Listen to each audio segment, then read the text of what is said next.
Let's do it. It's Move the Mic with your host, Damien T, and your boy, Eric Williams. We're here with our special guest today. The #1 produced podcast in Western Mass. Welcome to the podcast. I was the kid wearing. What do you say? Why are we doing this? Listen, people, the best thing about our comedy scene in this area. Hey, everybody. Welcome back to Move the Mic podcast. Today is an extremely special episode. It's your boy, Damien T. And I'm Eric Williams, guys, and we have a very special guest. We have Rock 102's own. He's a stand-up comic. He's a DJ. He's a goddamn radio producer. He's a legend of Western Mass and beyond. The one and only Steve Nagle, y'all. A legend? That's know if it. I would really You go are. with legend, You but are. Yeah, no, I You appreciate are, that. man. Definitely an icon. Icon. I like Yeah, that. yeah, I like icon. that. Okay. Yeah. All right, I I'm like liking this. Man, how long have you been on the radio?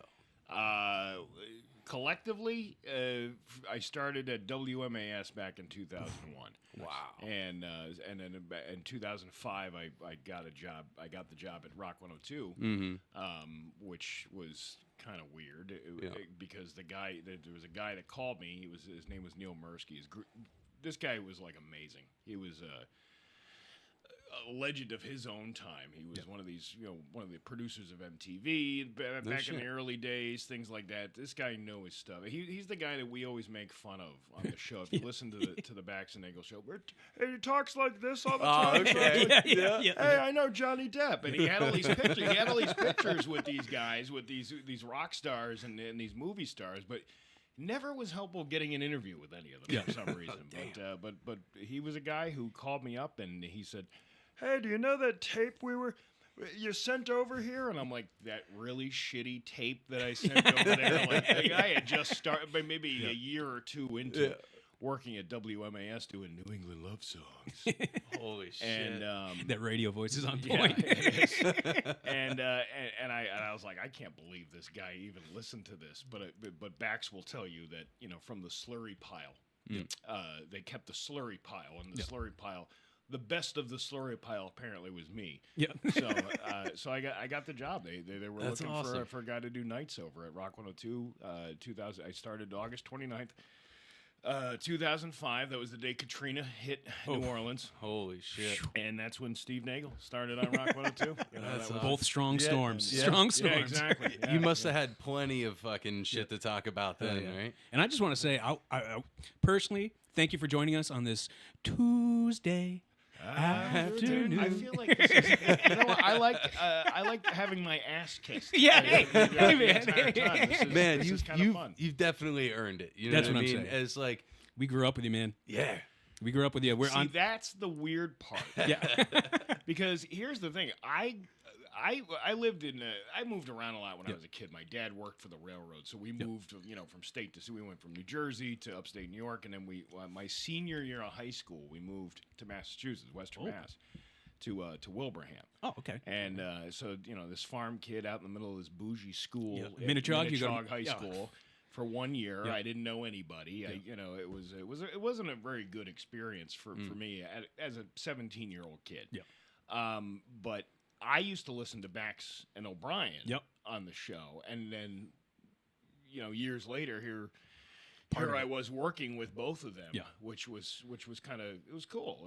I wouldn't say a dream come true. Yeah. It A little was surreal, though. It was a dream. A little surreal. Well, it's like kind of like having you in here for us. We're just like literally every morning on the ride to work, we're listening. Yeah. And it's just like growing up, what was playing in the garage for like any time my dad was working on something, Rock 102. Every time there's That's snow. awesome. Yeah, Yep. that's what makes us, the heritage station of Exactly. Western Massachusetts. So. Yeah. That voice is just so iconic. You know what I mean? It's like, It's really not that great of a voice. I think people will say to me when they meet me, they're like, I pictured you completely different looking. handsome?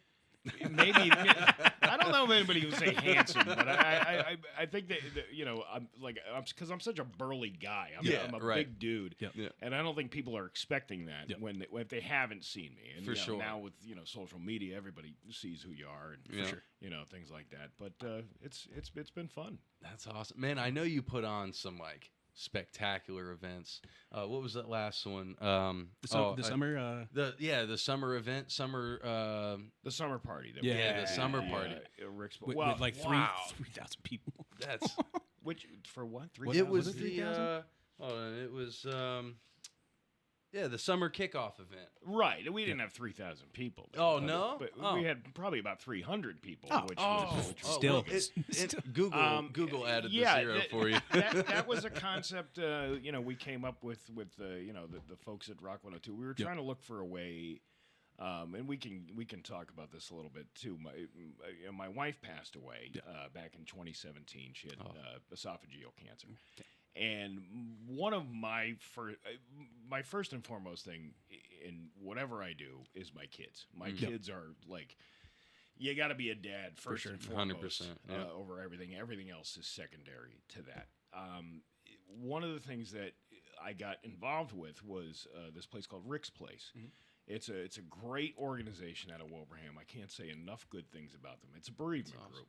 But it's not just like, most of the bereavement groups that are available for people are like for old ladies, old men, and not to say that those deaths aren't not everyone important, needs somebody, But when you have somebody who I was, 37 years old, I think, she was, I was 38, I think, and she was 43, and when she passed away. So there's not a whole lot of resources available for people who are single parents. For sure.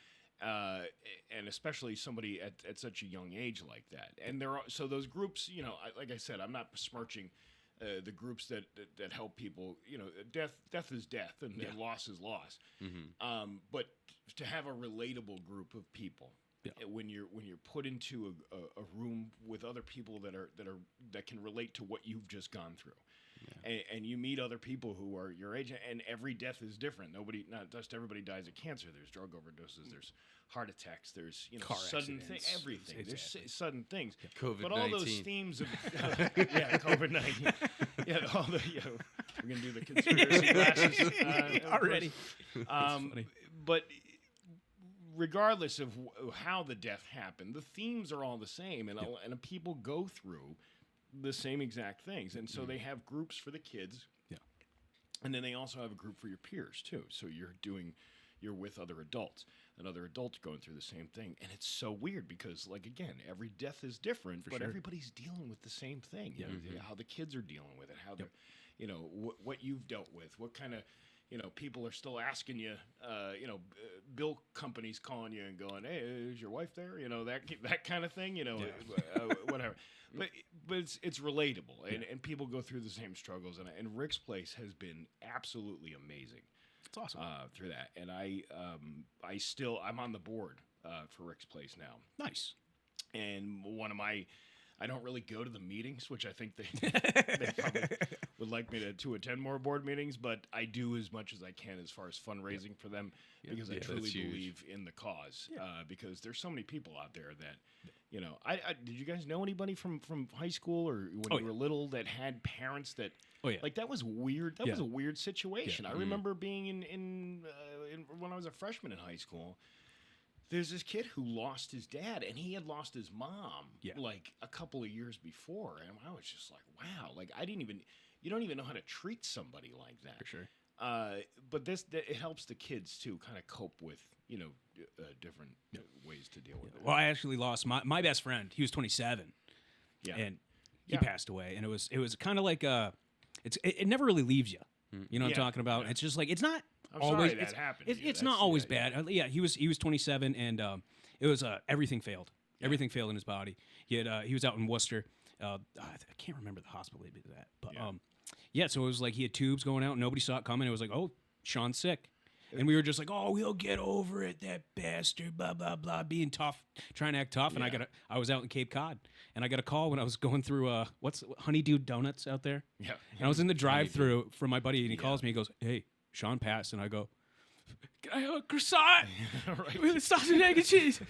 Well, because you still got to. You're hungry. I'm so hungry. I'm so hungry. You know, And it was- grieving and food go hand in hand. That's why they have those wakes with all the food at the end. Yeah, But, an Irish wake. That's what it was. And you know that's kind of the point that I really try to drive home is that humor can get you through anything. For sure. You know, my wife was an amazing woman. Yeah. She understood me. She understood my humor. Yeah. You know, that rubbed off on her. Yeah. Many times, and I think that's how you get through things. Yeah. Because if you're going to sit there, there's a couple of different ways you can take it. You can sit there and drown yourself in a bottle of booze. You can, do drugs all day. Yep. You can do whatever you want, or you can put your big boy pants on and say, "Hey, listen, life goes on. Yeah. Life always is going to go True. on. You got to take care of these kids. Like these kids are the." Yep. I mean, that's what you had them for. You Yeah. had them for Yeah. because you want to It's make, the best of make both them worlds. grow up and Man, experience all these I'm great things. I'm a father of 4. You You have have 4 kids? I do. What I the do. fuck is wrong with And 3 baby mamas. Oh, You know what's jeez. crazy? He's a jack of all Is trades. this the Jerry Springer podcast? I tell this thing on stage. I tell the crowd he's a jack of all Yeah. trades because he's really good at everything. He's podcast, comedy. He's good at martial arts. He's like a mechanical engineer. And I was like, is there anything this guy can't do? Obviously, fucking pull out. Yeah, I know. Yeah, that is one of the things. It's my Achilles heel, man. Yeah. Once I'm in there, I'm trapped. They have these operations they can snip you. Yeah, I don't know. And as I was saying the other day about the vasectomy, it's hard to work with that collar around you, like the dog gets when it comes out of there. But there are Yes. Oh, look at Where's my money? Where's my motion. money? My man makes some Oh, money. look at that. here. Oh, is that how? Well, we started this thing like if you really get us going Yeah, and laughing, yeah. we'll toss you 100. All right, there you go. It's- $100. It's just for fun, man. It's kind of like whose line is it anyways, with points don't matter. All right, Exactly. I'm okay with that. Shout out Spencer Medberry, love Yeah. you, brother. Yeah. Well, good for you. Do you take care of your kids? That's all. I have there all you my go. kids. I mean, I'm not, Yeah. besmirching you for No, for no, anything, no. But No, come they're on, good man. kids. I mean, it's Yeah. wrap it up, okay? Yeah, I am. All right. Well, this question goes kind of for both of you guys who are on this topic. How do you find time to fit everything in? You're a busy man with a family. You got so much going on, shows, radio. You're doing fundraisers like Mayflower Marathon, Ride to Remember, and stuff like that. And a lot of those things, especially the Mayflower Marathon, that's kind of it's Bax's, kind of thing. Like he's really into that Mayflower Marathon.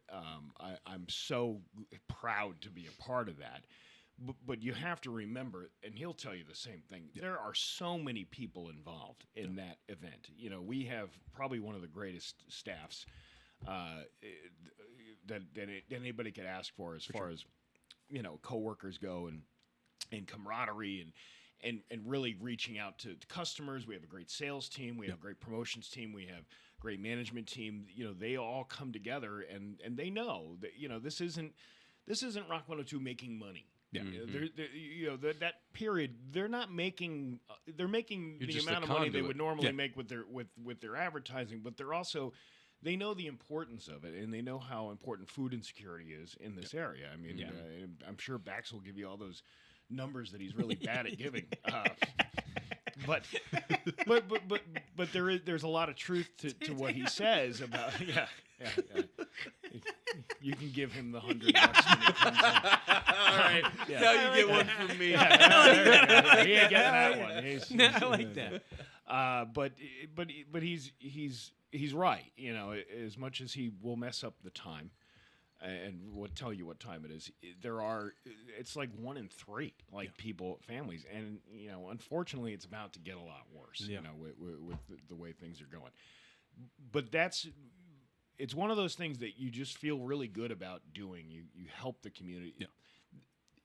I always kind of feel like whatever you want to believe in, God, the universe, whatever, gave me this talent to do these things. Talent and voice and platform. And while I can have fun telling dick jokes a lot of the time, it's fun. It's a fun job. It really is a fun job. There's also a responsibility, I think, to make sure that you're taking care of other people.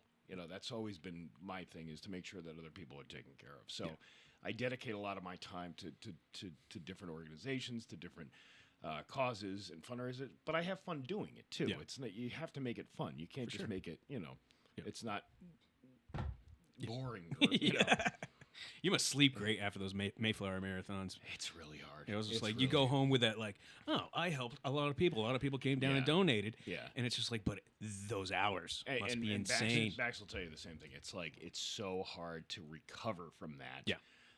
From being there, you know, for it's 72 hours. Yep. You're basically, you know, Yep. from we start. You know, you kind of your body gets going on Sunday, even though you're not there until Monday morning. Yeah. And then by the time you're done on Wednesday at 10 o'clock, you're like wide awake. You don't know what to do. And then Thanksgiving is there, and the whole week is just a convoluted mess. I didn't even think about that. You actually have to go do family stuff. Yeah, right. Right, but you Just know, blends. but your family understands too. Yeah. They get it. I mean, it's a great example for my kids to, Yep. to show them, you know, community involvement and getting things together and getting people together and distributing food and things that people need. So, to me, it's Where does one it's even a drop in the hat to be tired Yeah. for a week. Yeah. You Yeah. know, than Yeah. it is for people who can't afford to put a can of peas on their table. Where does one even begin to like assemble that, like an event like that? Like, there's so many different moving parts. Is it just like, is there like a team that you call and they throw on events? Like, you know what I mean? I would. No, it's our radio station. It's the people who work with us, and it's also the people that the great folks that work it down at the open pantry. Yep. You know, they've been doing this for years. They were doing this probably 10 or 11 years before I started doing it. Oh, okay. And it started with, I believe, John O'Brien and this guy. I don't know if Bax will have more of the history on that Yeah, because yeah. I wasn't here for that. I was still a kid listening to them on the radio. There you go. And so he has more of the history behind that, but you know it's an event that has evolved in such a great way over the years. You know, we used to scan the food. You know, each one. You know, the grocery store used to give us scanners to scan the food, and now we're just basically we go by cubic foot. Of how much we can fill the truck because it's a lot easier, and I keep knocking this stupid water bottle over.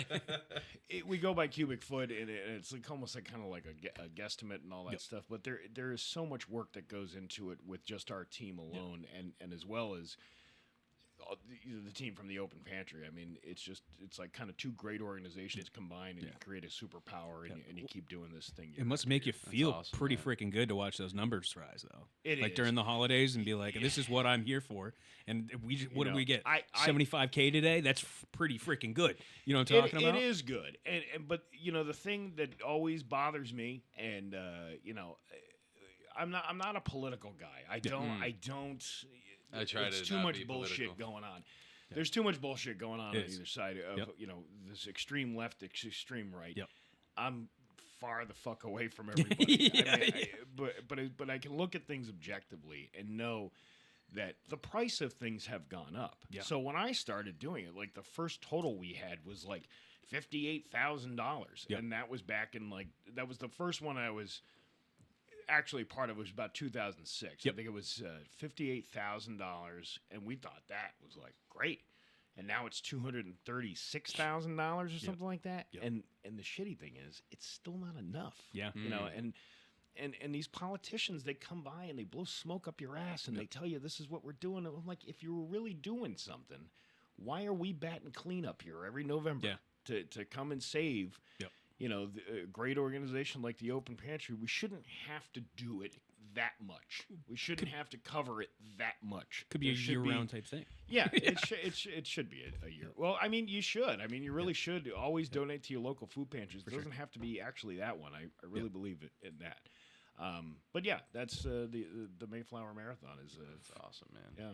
Man, well, it's always fun to listen to because you get constant, like, you guys just chit-chatting, shooting the shit, and it's just like, wait, you get a whole triple episode out Well, of it. we get so punch drunk, you know. Oh, yeah. We're so tired by after this first day, you're just the adrenaline starts wearing off a little bit, and you're just like, just rambling shit off the top. Well, I'm of sure your they head. take care of you guys pretty well. Have you stocked up, They snacks, do. drinks, you know, nice comfy area if it's cold out. Listen, I don't know if you know this or not, but there's an entertainment aspect to it too, where you know we're not suffering down there. The MGM now that we've partnered with MGM after the Basketball Hall of Fame kind of kicked us out of there. their lot. MGM has been a tremendous partner, to providing us with food, providing us with, coffee, whatever we need. I mean, they're there and they have maintenance on hand in case the power goes out or something like that. They have somebody there on hand. They've been a tremendous partner with Rock 102. It's awesome. Yeah. It's awesome. So Keep it all in the family, Western Mass love. we try. Right. We try to do that. Yeah. It's all about the community, man. Like, For sure. That's what I have a lot of. When my wife passed away, I was always kind of involved in the community stuff, but I really saw that, and this is why I don't really care about the politics shit too much, is because people came out of the woodwork to help me. Yeah. Oh, Who that's the fuck beautiful, am I? man. Like, I'm just this dude, Yeah. just like anybody else. Like, I put my pants on one leg at a time. I appreciate the ass kissing that you did in the beginning of the show. But I'm just another guy. Like there's plenty of people out there like me that go through an experience like that. I'm not the only one. You can't be like, put yourself on a pedestal like, Facts. I'm suffering. I'm not. There was a lot of things I turned down that people wanted to do. I wasn't desolate. I didn't need a lot of money, but there was friends of mine that turned around, comedian friends, and they partnered with the radio station. They did a comedy show. They raised like $10,000 that all went to my kids, college funds and things like that. Wow. That's awesome. But there were people. I have a box, and I haven't even really gone through it. I went through them when they came in. There's probably about 300 or 400 bereavement cards. And by the way, they're all the same. People shop at the same store. Just copies. Well, it's like how many ways to say I'm sorry? The number of cards. You didn't get any funny ones, did you? a lot of money You know in what? Hallmark, I man. got to tell you, there was one from this great girl that I went to school with. I knew her from middle school. Yep. And she is now. I think she lives in like St. Martin, or she lives on an island Doing somewhere. well. Yeah, Yep. she's doing well for herself. She's married. She's got a husband. I hadn't spoken with her in years, and she I saw her as a Facebook friend. Yeah. You know how everybody connects. Checks with in everybody. once in a while. But she sent me this card, and I thought it was the best card that I got because she sent it to the radio station, and I immediately knew the name. Her name was Emily Wilcox. She was a Shout out. lovely girl, and she gave me this card, and I recognized the name almost immediately. And I opened it up, and it said, "Well, shit." That's all it said. But it was such a refreshing thing than from. And not This is for Emily. It was such a refreshing thing to hear after receiving card after card after card, and it's like it makes you want to cry and it makes you break down, and I did a lot of that. I did a lot of that, and it really kind of fucks with your mind a little bit too, because it's like how much is too much to grieve? And nobody has the answers to all that stuff, and that's where I really enjoy where Rick's Place came in to kind of balance that out for me. But that was probably the best card that I got, and I still have it. That was the one I hung up in my office, and it's still hanging up there to this day, because it's a reminder that people get it. People get, and they get your humor too. Yes. Yes. I was just trauma gonna builds ask, like, good what, comics. what are like some traits about you that you think like the area is attracted to? Like, what is it about you that I have no idea. I really don't. Really? I'm a pretty down to earth guy, but going back to that point of all the people sending, people donated money. They went to the comedy show. They did all that stuff. Not one fucking person asked me what political party I was associated with. Oh, thank God. Nobody, because it doesn't matter. No, we're all people. But that's the thing a lot of people don't get. Yeah, and you all see internet. the anger in people, and you're like, dude, what are you getting so fucking angry about? Yeah. Like, these are your neighbors. Yep. These are the people. Who cares what signs in their fucking yard? Listen, I say this all the time. If your water heater breaks, Joe Biden or Donald Trump ain't coming to your fucking Yeah, house right. to help real. you out with it, and they're not even going to give you any money to help you do it. As a blue Who's a gonna- blue collar guy though, 90% chance the guy coming to fix it's, Well, I'm Looks sure- like one of us. Looks like one of us. I understand what you're saying, but really, the people who make those things their identity, yeah, no, it's you take away from the human aspect of who your neighbors are. Yeah. You're telling me just because you're flying a flag over your house that I don't agree with, that I'm not going to help you when it comes. No, I'm going to fucking help you because course. that's what you do. You don't worry about that stuff, and to be so, I try not to do that at all.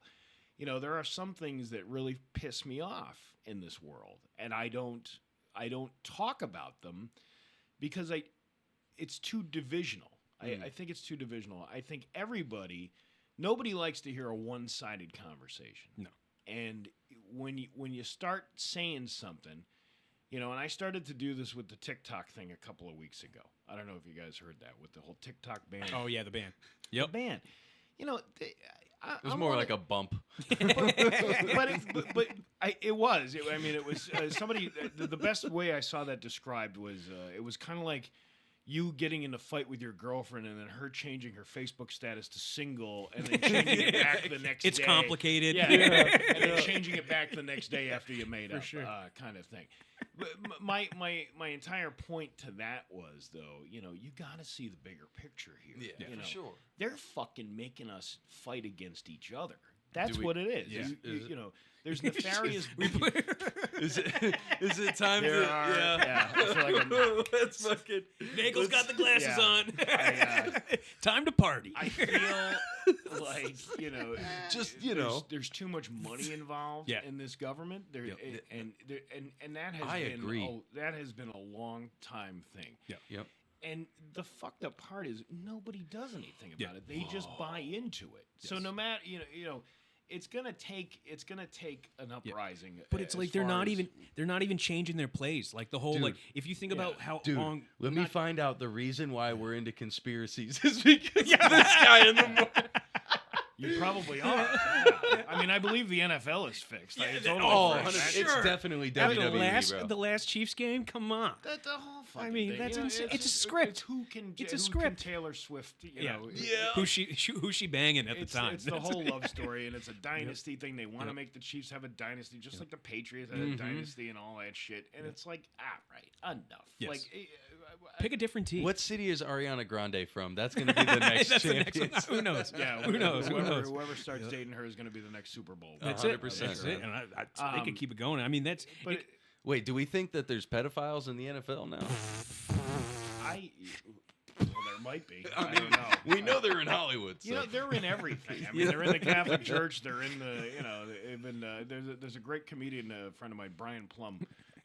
He admits he's like, we're the reason the different. I'm gonna fuck up the joke. Sorry, it's okay. but the reason why, because he's Jewish, and the reason why he's different, why the Jews are different, they're just better at the pedophilia than. Oh the my Catholics God! are, He you know? runs a Dude, bit on I this. just wrote this joke. Yeah. So it's we know what the Talmud is, right? The Talmud is the Jewish doctrine, and in the Talmud it states that a Jewish male may have sex with a child under the age of 9 as long as they are a goy, which is a non-Jewish human. fuck, That's yeah. in the Talmud. Yeah. So Yeah, we're gonna push these on. there's tight. Yeah, I know. there's a reason. I Rock think that up. there's a reason why the scripture is missing the ages of 13 to 30 in Jesus' story. I think that motherfucker had a real good lawyer. Yeah, I mean, Yeah, it was if you Paul, really, Paul and Thaddeus. Paul, John, and Thaddeus. Yeah, Paul John. If you really get into the Bible, I mean, there's some really fucked up shit in there. Oh, It's- yeah. for sure. Wow. I mean, I didn't learn. I was raised Roman Catholic. Were you? Didn't, Did you go to like a Catholic school? I did for a couple of years. My mother was a school nurse there. Most of my siblings, I have 4 older siblings. I'm the youngest of 5 kids. 8 years behind. I was the accidente. That was the thing. But they all went to Catholic school. They went to Catholic high school. I think my brother was the only one that didn't go to the Catholic high school thing. And then I went for a couple of years. But most of my schooling was public school. But and again, these people who use religion as a guise to make you want to, a political belief. That I always believed in the separation of church and state. You can do whatever you want to do over here, but it should not combine and clash with what's going on over here. It's interesting that we're talking about this. I've literally been in an ongoing debate, and not argument, but a debate with my brother, who we're from Ohio, right? Yeah. I had to get out of there. It was a terrible place. He joined a cult, right? He's doing great. He's got five. What cult is that? It's Sparrow. It's a Christian cult. They drink Crystal Light instead of Kool-Aid. Yeah, for real. Zero sugar cult. Healthier. Right. Yeah. So like we've been on this debate. I've psychedelics, DMT, infinity, that kind of spiritual aspect. And the Pope said something recently that said that all religions are from the same God. It's God changing its language to reach the individual people. Right. But no matter what, as long as your God is leading you to live a positive life, you're going to reach heaven. As to where if your idol or your false god is leading you to live negatively or selfishly or egotistically, you're going to end up in hell. It's all the same story, just different ways to communicate to different people.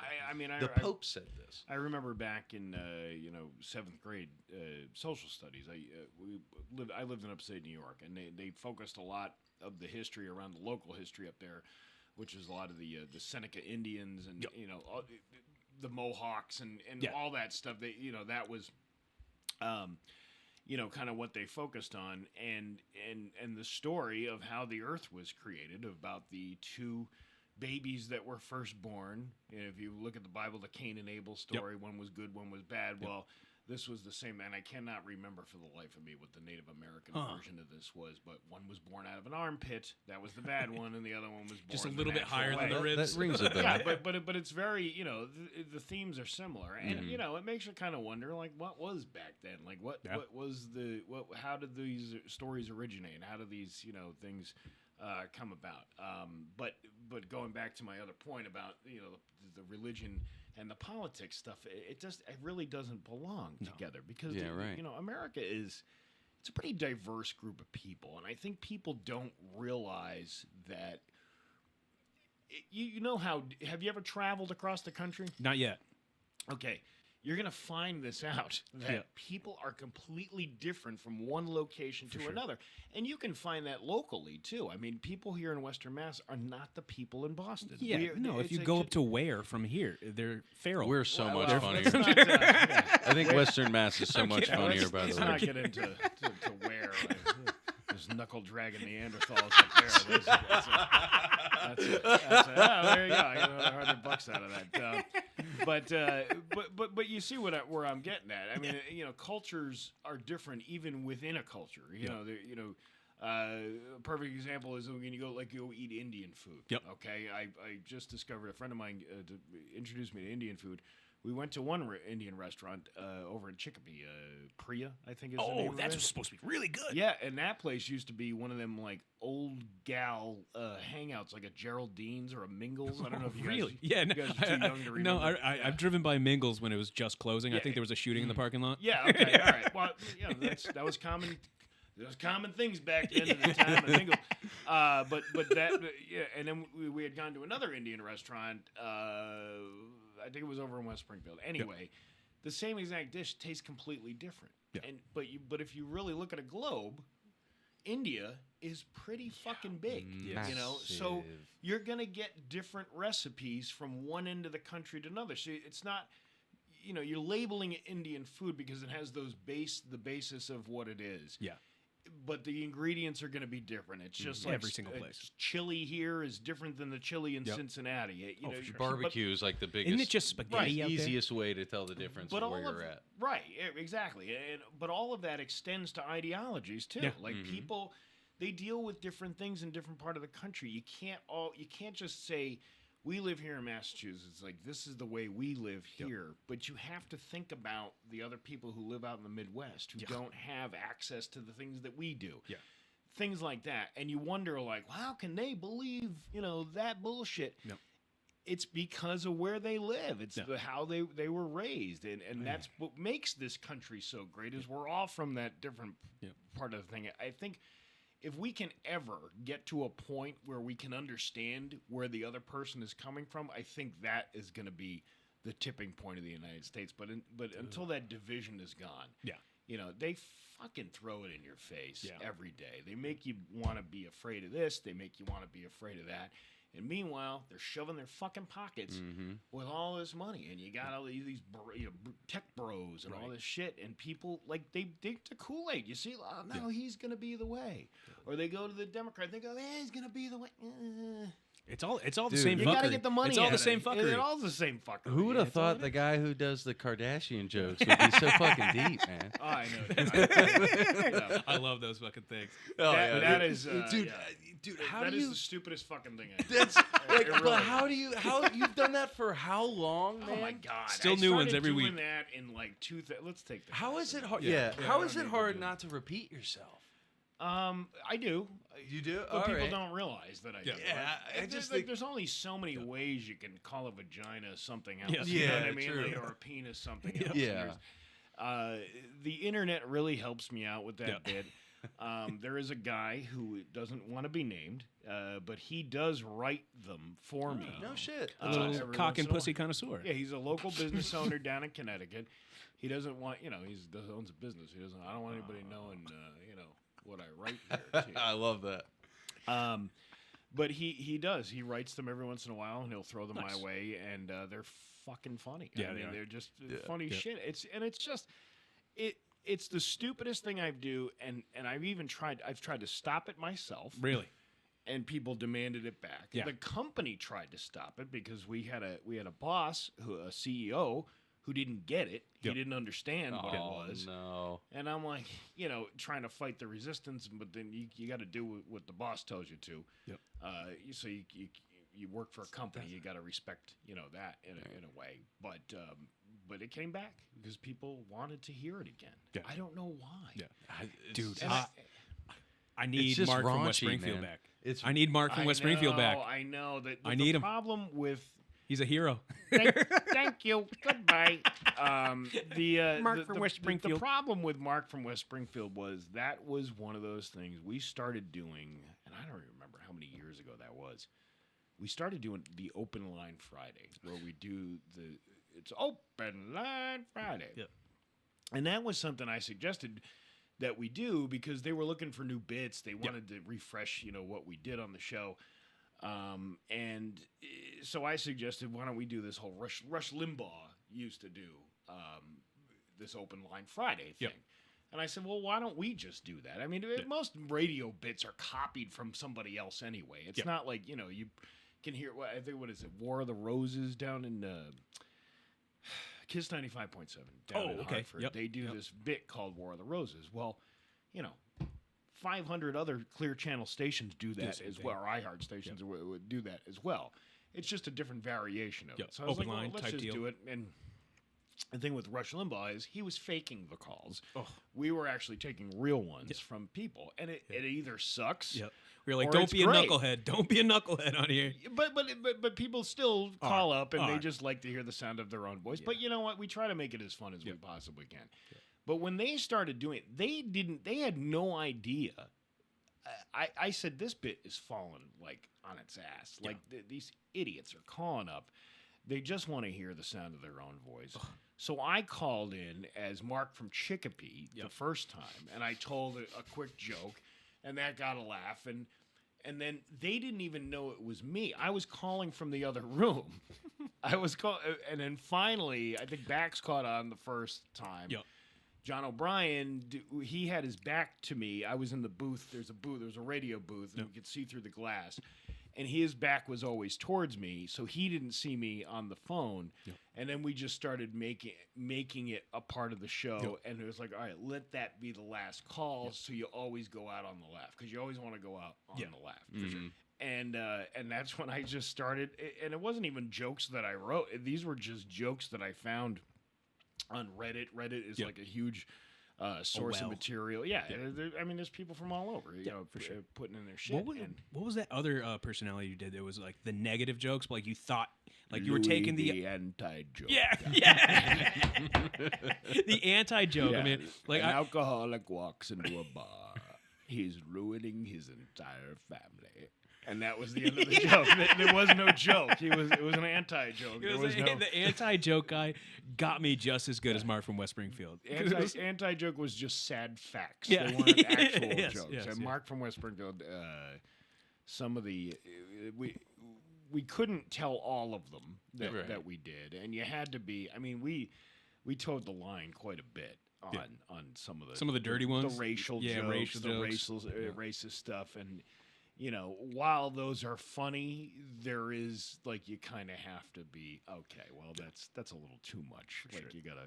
That actually leads me to my next question for you. Was like, how do you balance the political scape of like just society? Because obviously you don't want to get canceled. You don't want to get people to not listen. You want listeners, but at the same time, you got to stay true to yourself. So I think, you know, what had happened when John O'Brien was still part of the show, he was very anti-Trump. And listen, I'm not a fan of the guy either. I'm not whatever. But I try not to let it be who I am or, you know, make it my identity. And frankly, there's a ton of other shit going on around here to talk about than to talk about it all the time. So I think, you know, and as I said before, when you start giving your opinions, you're isolating half of your audience. Yeah. I don't want to do that. I want to bring, and everybody can come together with a good dick joke. Yes. So when Bax and I, you know, finally started getting going on our own, it was kind of a decision to say we don't want to get into this political thing. There are things you can do that can point out political fallacies about how people are acting ridiculous. I mean, this whole debacle up in East Hampton with the superintendent job. Oh yeah, Vito Perrone. Yeah, Vito Perrone, who's that's where he was a great guy. He is a great. I mean, I said was, but no, he was a part of. He was East Hampton killed him. You know, no, he's a part of my wife's life all the way through school. Yeah. You know, I had some brushings. I was in and out of schools here in Ohio and back and forth. So I don't have like a personal relationship with him, but my wife was directly impacted by him. Yeah, he's a great guy. And you know, I was alerted to him by a friend of mine who said, "Hey, can you just look into this and see what's going on?" And I started reading the story, and I'm like, "Are you out of your fucking mind, lady? Like, why are you changing your mind?" You know, they gave him the job, and within 48 hours, he didn't have the job anymore because he had sent an email that addressed 2 committee members as ladies on the thing. And I said, we got to... Who he had previously communications with and spoke with them many times prior, and they had no... so I can't give away too much, but I have people who work in that building who are very close to the... I got you, yeah. You know, I'm just saying that... There was definitely, you know. Oh, let me get that. There was. I'm just looking at myself. I'm trying to talk and little vanity mirror. Back so there. there was definitely some inside. We want this person, and not that person. Everybody wanted Vito, but nobody. The people there, who's still there and hopefully out soon, was trying to get a friend a job. It became a little nepotism. I think that became abundantly clear when they wanted the second person in line. And then when they finally decided that she was going to get the job, the third guy who they picked was completely out. But that second person, once she realized the gravity of how pissed off people were about, because you had, you know, this is my point about government. You know, you can have your ideologies and you can believe a certain way, but you cannot screw people over. Like fuck with the people. That's my point, and I think a lot of people take that because I get a lot of shit sometimes of people going, you know, like they either because my opinions, I don't have like a one way kind of thing. I look at I try to look at things objectively and try The to logical goddamn yeah, issue. yeah, logic. How are people gonna get help? That's what I want to do. And when you turn your ideologies because you wanted somebody else in that job, and you can clearly see that by your actions, taking those actions. I mean, she was a lawyer, and she said, "Well, you should have known as an educator that you shouldn't." So she changed her vote. The fucked up thing about that was this is that Mayor LaChapelle from East Hampton, Mayor Nicole LaChapelle. She had changed her vote because she found that to be the behavior to be, I can't believe you would say that kind of thing, and it was just kind of hypocritical because a year before, she was in front of a group of students that were they were mixed race kids that were at this thing, and she said something. Well, you don't have to have a white voice. That's what she said to these kids. Yikes! And then, yikes! But here's the other thing. I also don't believe in canceling people. Yeah.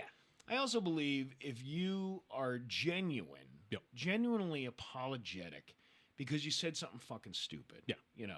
She did. She apologized for it, and she was able to move on, and that nobody held their feet to the fire over that because I don't think it was really that much of a cancel. It was a dumb thing to say, but I think she realized that, and I think she realized like maybe my choice of words weren't the best. Yeah. I think that's important for people to do.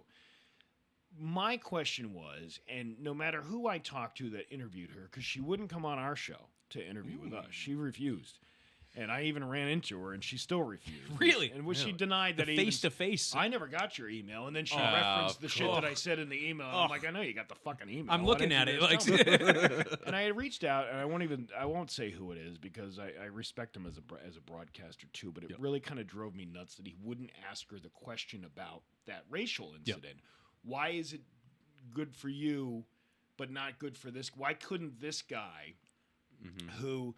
Fine. Yeah, somebody was offended by that. Yeah. I'm sorry. I didn't mean to do that. That's all you got to fucking say sometimes. That's all you have to say is, I'm sorry. Yeah. And most people will be like, all right, I get you. But I feel like we have thick skins as comics. You know what I'm saying? Like, you can call me whatever the fuck. I've heard everything in the... But East Hampton needed a good scandal, you know? Like, it's been dry. They're trying to get people to buy. You get people... I get people that call up, they write in, and they... And listen, good press and bad press, good comments and negative comments...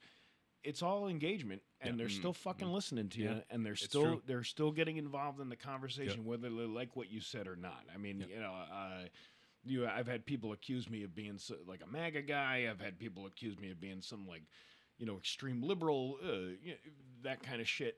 But people don't, because they get upset. This is what I was talking about with people making us fight against each other. They're doing that. They're fighting. They're making you upset about something that you shouldn't even be upset about. It's the internet, man. It's the shit that doesn't even affect you. I can give you 100 examples of that. But whatever side is telling you one thing, they're just trying to keep you occupied while they fuck you with the money over in the end. Like, and that's kind of how I feel about the whole. What the fuck were we talking about? I feel like we were just rambling. I had asked you like how you balance the like this political social stuff. So we don't really do too much political stuff, right. But I jumped on that bandwagon, and I hammered that lady because you have to realize you can't do that to somebody because of you wanted somebody else in the job, or somebody convinced you that, no, this person was actually the better pick, and we fucked up the first time. If you fucked up the first time, then you should have picked that person the first time. You can't just change your mind. You get the guy who accepts a job, he starts quitting his other job, and then within 2 days, you tell him, no, sorry. Pretty messed up situation. They sent a cop to his house. To let him know that he got the job. That was the weird. Yeah, they sent a cop to his house at 11 o'clock at night. There was all kinds of weird stuff. Weird shit. They wanted him to come down and fill out paperwork then and there, and he was like, "What do you mean? It's like 10 o'clock at night." They sent a cop to his house for a well-being. The guy fell asleep. Yeah. He had been up for what did he say, 30-something hours, like dude. He was, I don't know. The whole thing was a bunch of bullshit. Debacle. But the guy that I was talking about, this broadcaster, I said, why don't you ask her about that? And he got defensive with me. He's like, that happened over a year ago. Like, it was no big deal. And That's I'm like, not it that has long. everything to do with what the fuck she just did. Like, Yeah. you have to hold these people accountable for what they say and what they do. Because once you stop doing that, you're just as bad as what you're accusing the other side of. For sure. You know, so For there sure. you go. Yeah. That's my Fire, Thanks man. for coming to my TED Talk.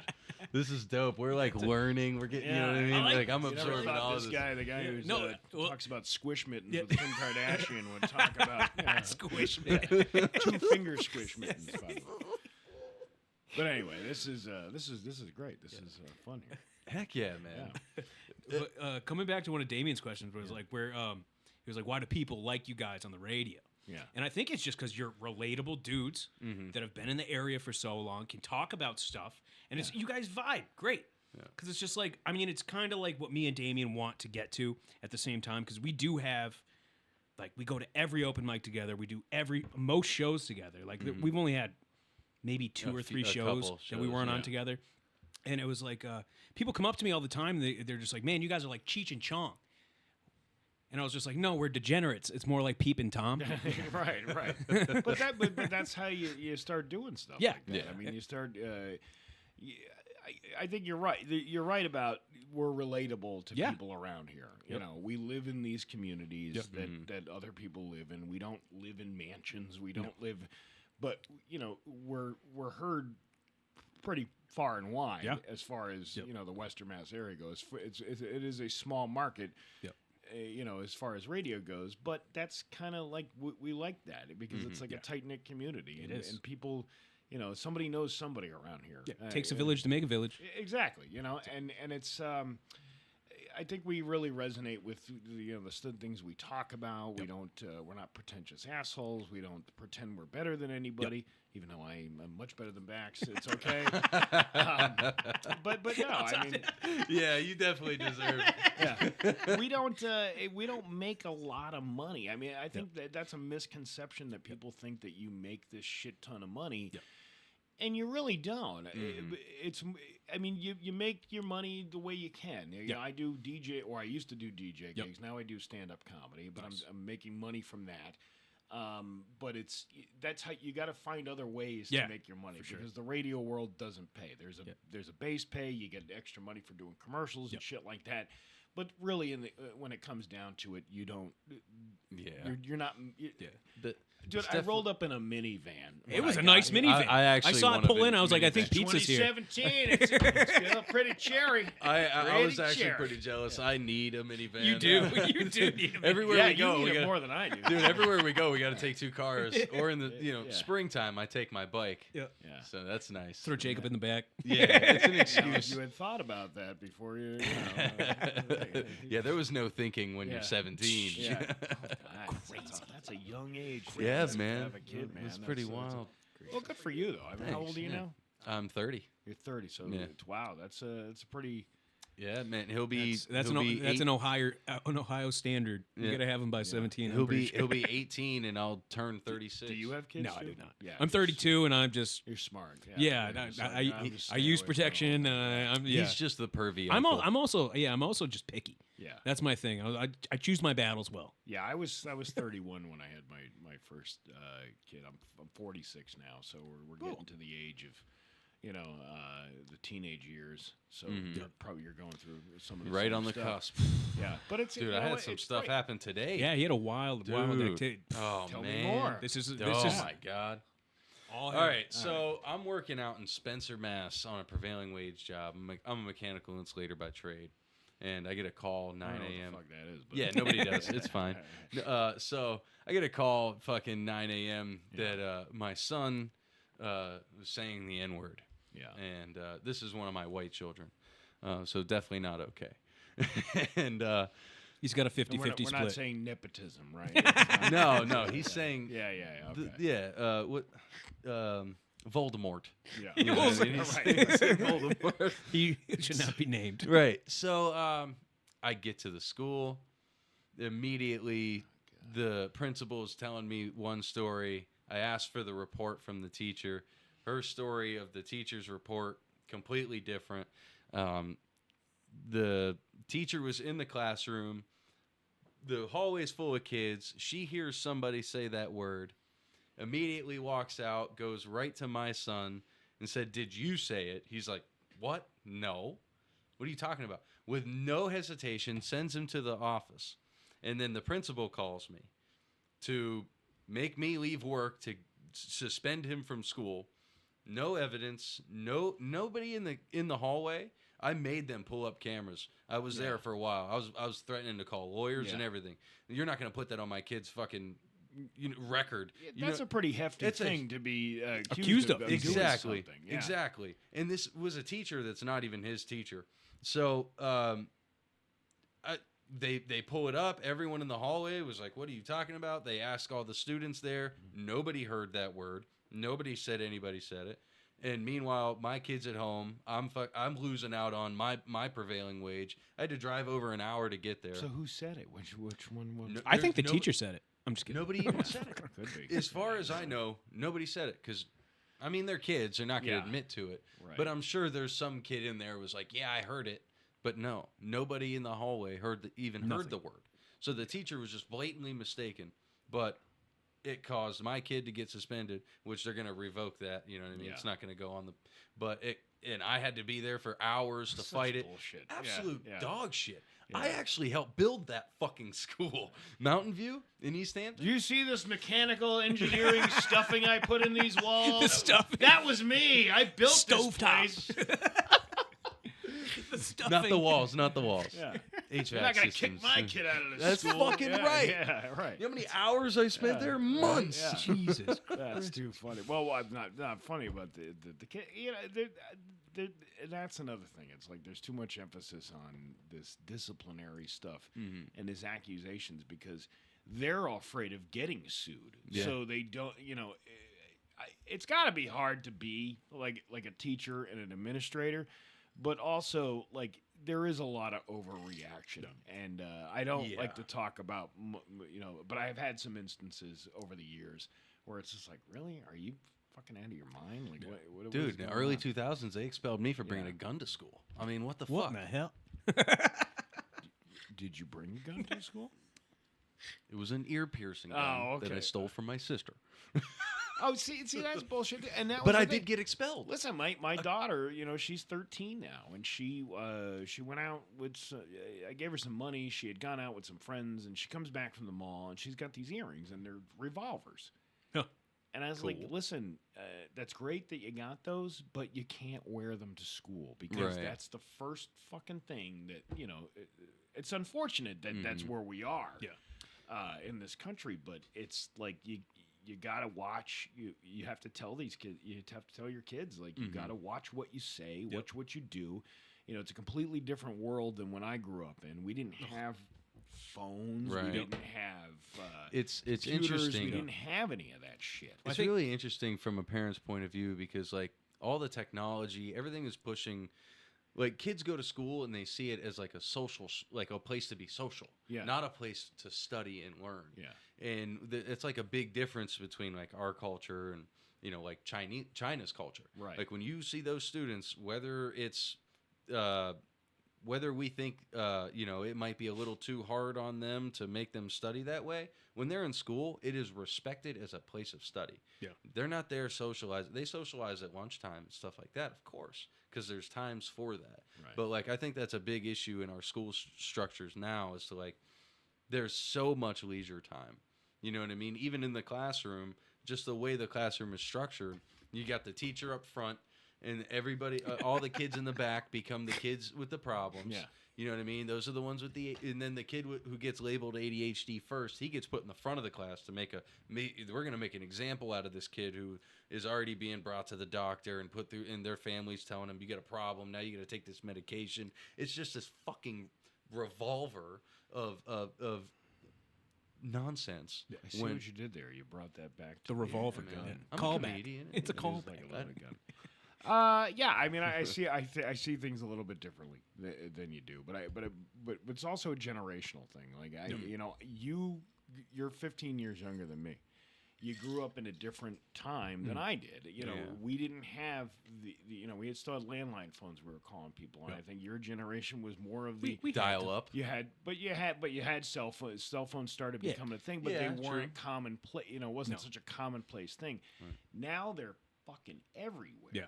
And, you know, that's been my most difficult challenge raising my kids is, and you're going through the same thing. Don't write shit. Don't send shit. Do not send things to somebody. Once it's out there in that electronic world, it is there forever. Forever. And I think that there's too much, you know, I try to do the best I can as far as like, but you're never going to be able to protect them from everything either.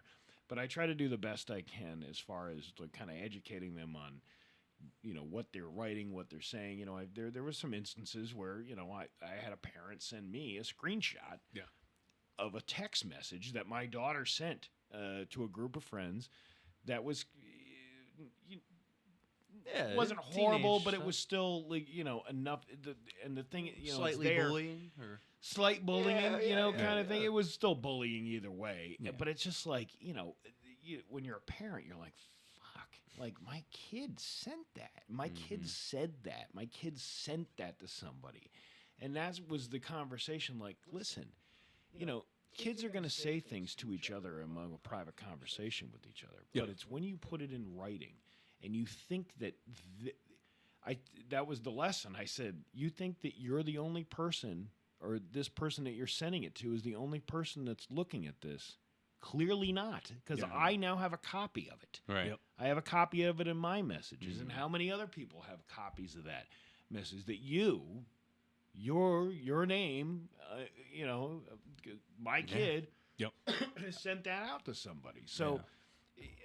It's I don't even know where we're going with this. One thing I like it's just drilled into my head from my dad was that with his last name, no matter what I do, is a representation of him as a man, and like drilled that into me so deep. You know what I mean? So like when I was out with my buddies and they wanted to start a fire, I would think of like my dad, who's a landscaper, bricklayer, and like how would he react if he came across this fire? You know what I mean? And then I'm like.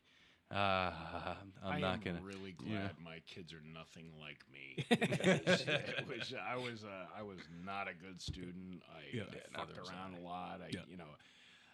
But again, it was a different time, and it was a different. You know, we got into. I think no matter what, youth is always going to get into their own amount of trouble, no matter where what is in front of you. But I think the tools are easier to get in front of them. You know, I mean, you do have to protect them from things like pornography and shit like that. Oh, for sure. Because, you know, the pornography experience I had was my buddy Jesse, his dad had a whole magazine. He subscribed to Playboy. I'm like, fuck, am I gonna do? I got the Vanna White issue out of that one. Yeah, there you go. Like 1986. But it was like it's like nothing compared to what these kids have access to now. And, for real. You know, and if they really it just takes one Google search for them to say, how do I search this without my parents knowing? And then AI answers it, and it just comes up. Change this setting, use this mode, boom, and we can't see. And we had to search through countless dressers to find magazines. I know, right? Countless dressers. Listen, man, I'm old school. I went with the videos with the J.C. Penney catalog. You know how much time? I spent rewinding it back to the right spot, dude. I never did. I never did. No, my dad. I never rewinded. My dad always knew I blockbusted. You ever jerk off in reverse, bro? Triple speed. Yeah.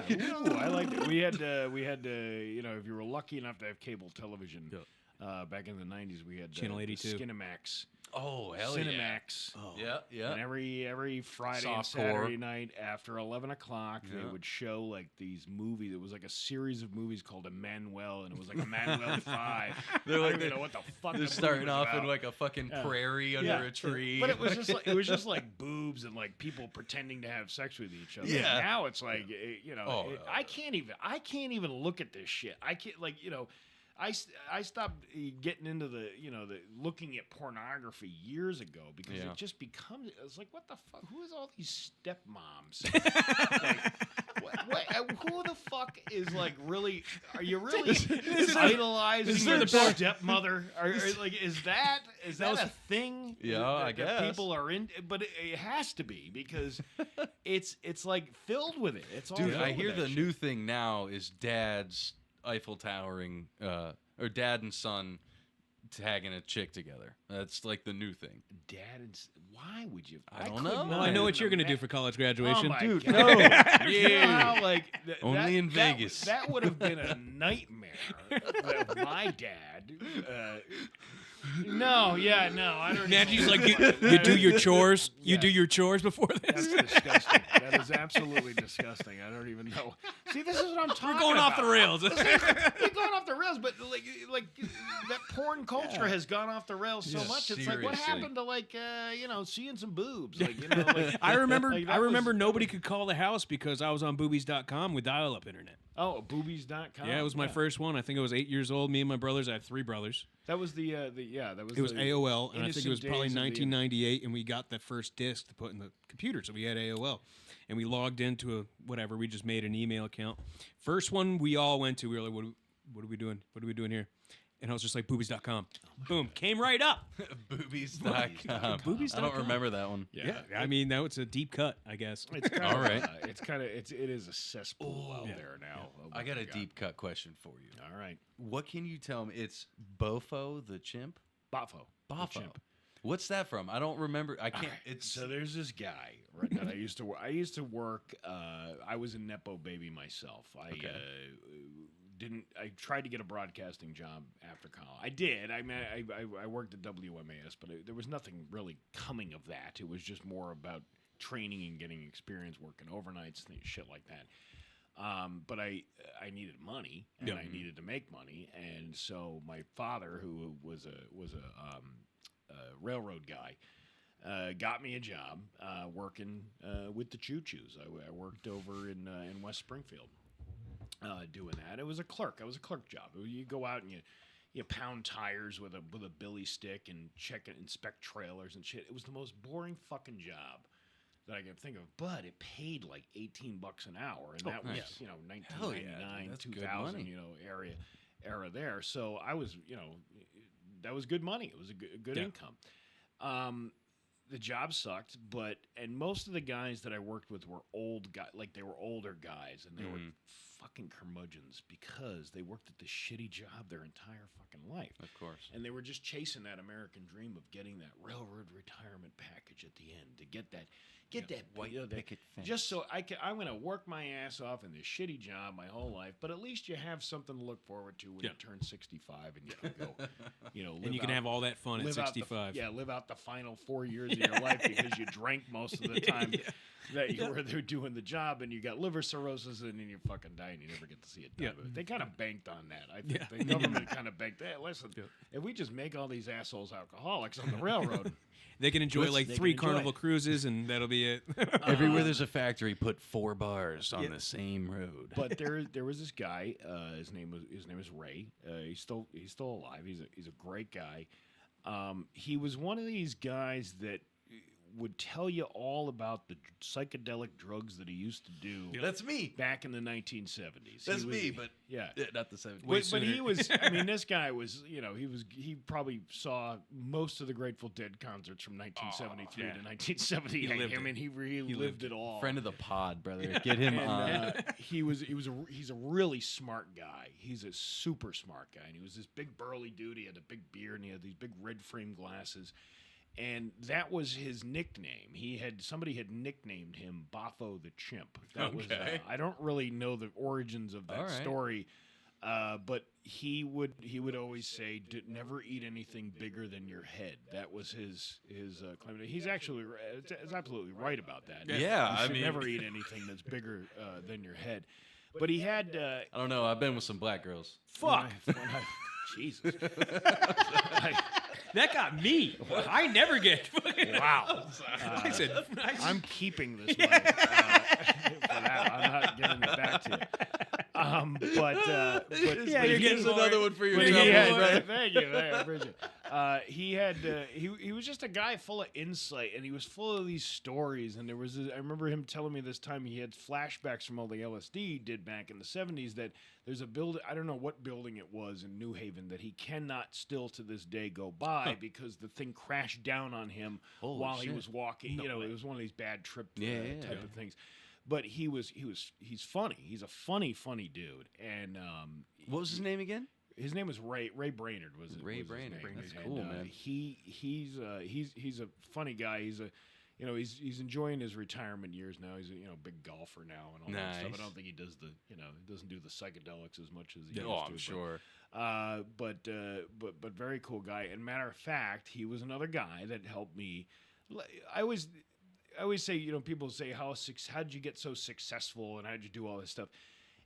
I can't pinpoint anything that I've done personally without crediting somebody else for helping me do things. Like, it's just like with anything. Everybody has an opportunity to do something by somebody else helping them out. Yep. Well, this guy, when I first started working at Rock 102, I did 7 to midnight, and I was simultaneously working 7 to 10. It was, and the other 2 hours were recorded, but 7 to 10, and then I was working at the railroad thing. So it was a tiresome kind of thing. I was working 7 to 10, grinding, and midnight to 8 at the railroad. It was a shitty schedule that I had, but I wanted to do this radio thing so bad that I just stuck with it, and I started doing this feature. It was a feature called Today in Rock History. And it was so fucking bland. There was this news service called Metro News. And Metro News would have this Today in Rock History thing. And it was just these facts about, today in 1979, Tom Petty's whatever became number one. It was a big fucking deal. Yeah. Like, I wanted to make it funny. I wanted to start bringing a little personality to it. So I started writing little jokes about it. But I didn't know. I started turning to Ray, and I said, Ray, and he would explain the music history to you because he knew the music. He lived through it. He lived through that pop. I was born in 1978. He was, going around the country following the Dead back in the 70s. So he had all this knowledge of all, pop culture back then and all that stuff. He was on Breakdown Street. So he started writing me the jokes. I would bring him the sheet I was like, all right, what can you do with this kind of thing? And he'd start writing the fucking jokes down for me. And they were fucking hilarious. Nice. It was like one of my favorite ones was Eric Clapton's. It was just a line. It said Eric Clapton's song "Promises." I don't know if you ever heard of that song. Yeah. Eric Clapton's song "Promises" hit number 9 on the charts on this day back in whatever year it was, and then he wrote. Coincidentally, it was also the 9th time he promised his wife he would stop doing cocaine. Yeah. I just thought it was so clever, and it was perfect for the kind of thing. So. That's where Boffo the Chimp came from. Got you. So radio came first, and then you got into comedy? Yeah. Nice. Radio was a thing that I didn't... when I was in high school, I wanted to be a chef. I wanted to go to culinary school. I was going to go to Johnson & Wales and go be one of these... Gordon Ramsay. Yeah, maybe not. Sandwiches. That wasn't even a thing back then. Like these celebrity chefs now. That wasn't... we had Julia Child and... Yeah. I think Emerald was starting to be Martha Stewart. I was going to say Martha Stewart, definitely. Right, but you didn't have this, obviously it wasn't reality a shows. It wasn't like this thing. It was just like, okay, this guy was on, Rachel Ray, shit like that was kind of like the pop culture. My dream wife right there. She's so much butter. Still pretty good looking. So much she's butter. A licensed masseuse. Yeah, all right. Rachel Ray. Full package. But but the whole. I wasn't fascinated into cooking for that. I just knew that I could cook a little bit, and I wanted to get a little bit better at it. And I was trying to think, and then all of a sudden, when I moved here to Western Mass, I fucking hated living here. I hated living here as a 17-year-old kid. I had all my friends were in upstate New York. Yep. We came from a rural farm town. There was 75 kids in the graduating class. I come now to Minnetonka High School. There's 480 kids in a graduating class. Yep. It was a culture shock beyond belief. A good one. You don't think about how good things are for you until you've gone through it and you come out the other side of that. But I went to HCC, and while I was there, and I'd always wanted to do jokes and comedy, and when I was a kid, I'd play with the tape recorder and make my own little shows. But it was more like, well, this would be fun to do. Like it was something you imagine. I think every kid imagines themselves being a celebrity or being some kind of, doing a TV show and things like that. But it wasn't really something I was looking to pursue. And then somebody said, hey, you can get your own radio show at the Holyoke Community College radio station. Sounds good to me. WCCH. Yep.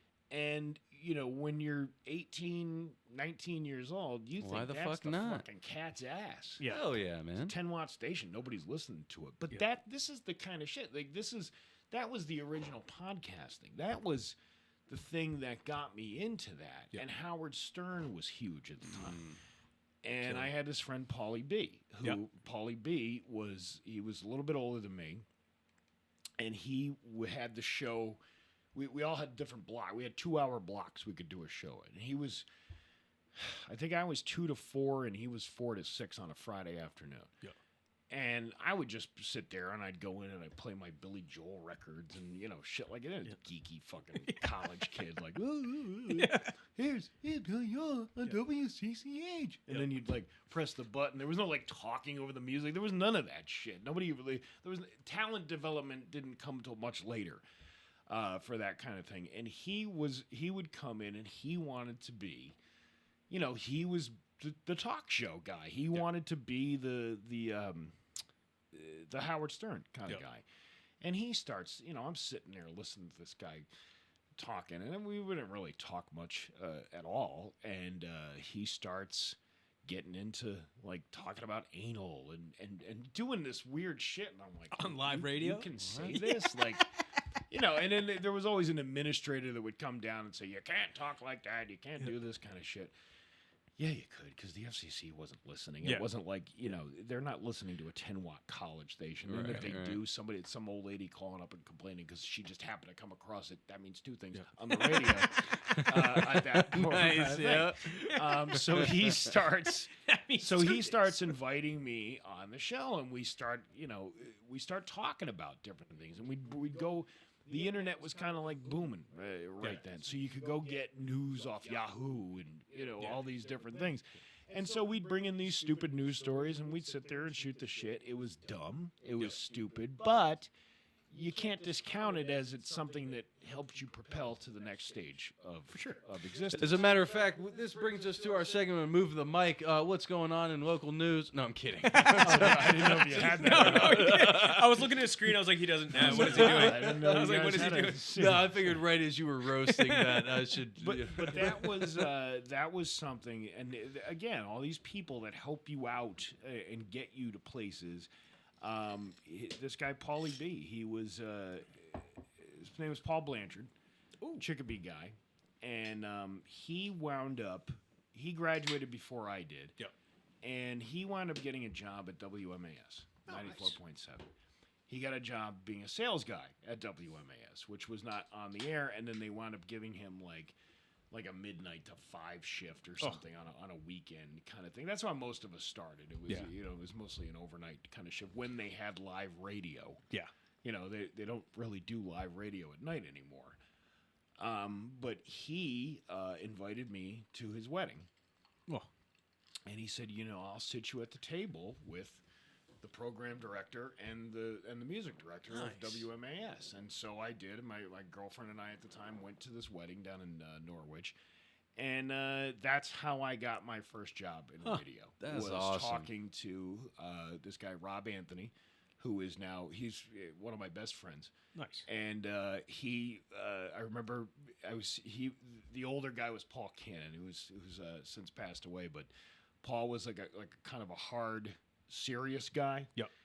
He was funny. He had a sense of humor about him, but he was more of a bit, you don't say that shit on my radio station. You don't do that kind of thing. But Rob was more of the, he's like, why don't you come by and, we'll see if we can, we'll try it out. And I tried out for WMAS and I was hired. Like nice. it was probably one of the coolest things at the time, and then another one of those exciting things that you get. So wow, it's like I'm going to be working at a commercial radio station at midnight, but at least whatever. it's some kind of airtime. Yeah. And I learned a lot from that job. And again, that's another person that I really look up to. And he's a big time guy now out in Cincinnati, or not Cincinnati, Cleveland. No shit. Yeah, and we talk, probably weekly, via text and all that stuff. But it's, sending jokes back and forth. He's still kind of a mentor to me. Nice. As far as because he knows a lot more about the insider of this business than I do. But that was how I got my first job. Awesome. Do you have any like mentors for comedy? Like still like who got you started in comedy? Like and it probably helps. So the radio my buddy Bruce. Okay. Bruce is probably about 10 years older than me. Yep. And Bruce is this wacky guy from Munson. You got to be wacky if you're from Munson. Oh, they're all wacky. You have to be something at least. And him and I, he's a good friend of mine, and he said to me one day, he's like, Steve, he's like, there's an open mic. There's an open mic. This is always something you were talking about. We want to do. And there was an open mic up in Holyoke at this place called the Clubhouse Lounge. Okay. And it was, where Schremmerhorn Seafood is? Yes. It was in the plaza right behind it. Yep. It's now a Dollar General. Okay. But it used to be a bar. We're back to the Dollar General. But there was a bar there. And it was this tiny little, hole-in-the-wall bar. And this guy, George, who owned it, and this woman, Laura Lee Kavanaugh, she was running this open mic up there. And she kind of, did it for fun, kind of thing. And it was a group of people that got together every Saturday night, and the people in the bar didn't give a shit that comedy was going on there. It wasn't a few of those around here. It wasn't. Well, there's quite a few of We those know a around few here. of But those are the cool things. Those are the ones that get you into it. Yeah. And then you have to start expanding beyond that in order to get anywhere with it. I went up and I told him and I went up there. I started telling shitty jokes that I knew, street jokes. I didn't have a set of material. And I fucking bombed. Yep. I bombed big time. And there was just other people there who were just like, nah, come on, we're just having fun here, kind of shit. So I was like, you know what? I want to go back and do this again because I really liked that. It was always something that I kind of again, going back to when you were a kid, you picture yourself being on stage and like, wow, people are fucking listening to you. This wasn't what I expected, but it made me go back and write some jokes. Yeah. And there were horrible jokes back then too, at those. But that's something that you just have to keep working on and developing. Yeah. And there was a lot of people I met that my buddy Dan, he was a librarian, and he had this whole library shtick that he did. Yeah. It was fucking hilarious. I wish he would come out of, he's a full-time librarian. And, he's funny. For real? And he's a funny fucking guy. He's one of the most talented writers that I've ever worked with and seen. He knows comedy, and he knows, he follows a lot of comedy, but he went the career way, and he went into the librarian type of business, and there's a lot of funny shit that I guess so. But think about that. I mean, that's the thing about people's careers. There is so much funny shit to get out of people. In every career. And that's where you got to find the relatable shit to people. And he had this whole bit with these books that he would find, and it was, I would see, he's like, these are the actual children's books in a library, and he'd pull out these books, and he's like, I see myself, I get wet. And he had this whole, he tied it all together, and it was a really good thing,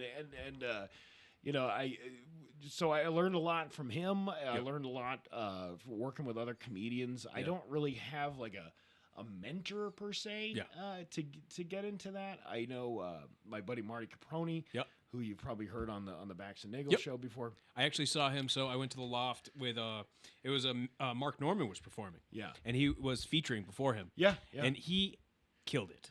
He killed it, and then Mark Norman went up, and the crowd just erupted. Let me tell you something about Marty. I was about 5 years into this thing already. Now I'm on the radio, and I'm on with Bax and O'Brien. Yep. and now I'm booking some shows, and I'm still a shitty comic. It's and I say shitty because there's nobody to like kind of help you develop anything. Because and that's the other thing about this area. The unfortunate piece is everybody is out for themselves. And they don't. There's nobody who gives you solid advice. Not one of them. Marty Caproni shows up to I ran this open mic on a Tuesday night down at the old poorhouse in Springfield. Okay. And the guy had just reopened it. Nobody was fucking coming in there. It was like a dead zone. It used to be like one of these, hot chicks on a Friday night kind of bars to hang out with. But now this guy buys it, and you think he's buying a gold mine, and the fucking place closed up after a year. But we had these open mic comedy nights, and Marty Caproni shows up there. This is back in 2007. And Pat Oates. I don't know if you know Pat Oates. Yep. Another great guy. Very funny dude that I met around that time. And but Marty Caproni shows up, and he says, can I get some time? And I go, yeah, sure. Well, he goes up and he does, 5 or 7 minutes or whatever the hell it was. I laughed my fucking ass off. And I'm like, wow, this guy. And I said, man, how many years you been doing this? And he's like, this is my first time. Love it. And I'm like, really? I'm like, some people are just so natural at that. And he has that. Yep. He has that knack. You can see when you look at him, you can see his mind moving, and he's putting all these pieces together, and it's like, I don't even know how the fuck he does it. He tells me that he listens to himself, and he has all these tactics that he used, but I still cannot master that. Like that is a really hard thing to do. Sure. But he just does it so naturally, and he was the guy who actually got me back into doing stand-up. I was hosting shows at the Funny Bone because of, and again, opportunity. Sometimes you see somebody and you're like, how the fuck is this guy doing this? It's because he knows somebody. It's all about opportunity. It's all about getting an opportunity from somebody. And I use that radio station, the Baxton O'Brien name. I'm definitely going to use that for myself, for my own self-propulsion. For sure. And I started hosting shows down at the Funny Bone in Hartford when they first opened. Love that. And that was like a good thing for them because they're like, oh, we'll use this guy to promote our club. Yep. We don't even have to buy advertising And you have, for the well, it's like, place. I mean, freaking, you said you were having shows and open mics down there. Yeah. That's going to make people flock. Right. They know it's a platform. Right, but I'm I'm still at a point where I'm not very, people don't know me that well. I'm just at this point the producer on the Baxton O'Brien show, not really even on the air at this that point, much. right. But it still helped as a credit, and basically I would book the comedians that they had and put them on the show, on the Baxton O'Brien show. So it was a win-win for everybody, and I was still doing the same 5 minutes I did when I started back in 2003. Yep. So now we're at 2007, 2008. Yep. It's the same shit. I'm not developing anything because nobody is telling me like how to get to that how to start writing again. I meet my wife, I get married, I stop doing comedy, and then I do it like once, and I would work on it a little bit, but not really doing anything. And then I went through that whole thing back in 2017 when my wife passes away. And up until about 2 years ago, 3 years ago now, Marty Caproni comes back, and he's been doing all these shows, he's been doing all these things in Chicopee, and he's getting these fucking guys from New York. He's getting like Mark Norman. top-notch talent. Mark Norman, but he's also developing a lot of talent coming out of that place. People. Where's he at now? He's still doing comedy throughout the area. Nice. Yeah. He had some personal stuff he was taking care of and all that stuff with family. We won't get into that. But he's we still do shows together. He has been an incredible friend, and he's been an incredible, I would say, mentor in a huge way because he was encouraging. He was just like, listen, you gotta get out there and you gotta start doing it again. He's like, you've been doing the radio thing, and he's like, you got the jokes. You do it every day. Yeah. That whole show that we do in the morning is, I would say, 90% improv. Yeah. We don't talk about shit before we go on. It's Bax and I, and all right, what are we going to talk about? 2 seconds before we go on the air, what do you want to talk about? I don't know. Yeah. We'll just do something. And we've been working together so long. Yeah. The chemistry is there, and Yeah. we just kind of start rambling it on from there. Riffing and So- freaking we, going uh, into different we're So now, getting there, so now brother. I'm taking that stuff in the mornings, and I'm using it on stage, Yeah. and then I'm getting solid advice from people. Where are you doing? Like, where are you going to practice your stuff? Are you doing? So you know, I like- have a room down in Westfield. I do the shortstop. No shit. Do you guys do stand up? Yeah. You should come down. $20 dinner and a comedy show. Let's you do can't it. beat it. Yeah, we'd love to. No, Yeah, come the on shortstop. down. Yeah, Let's we're do doing it February 6th. We're doing Nice. the next one. So No you guys shit. come on Nice. down to. I actually, I'm going down to this weekend. I'm down at the Elbow Room in Hartford, West Hartford. I thought you were going to say the one in Agawam. No. Elbow. I'm going down to some Connecticut comic. He came up to one of the mics up here and he saw me do a set and he was like, "Dude, I gotta have you on a show." Yeah. And I was like, "Let's do it." And I was like, "How much time am I doing?" He goes, 7 minutes. I go, "Okay."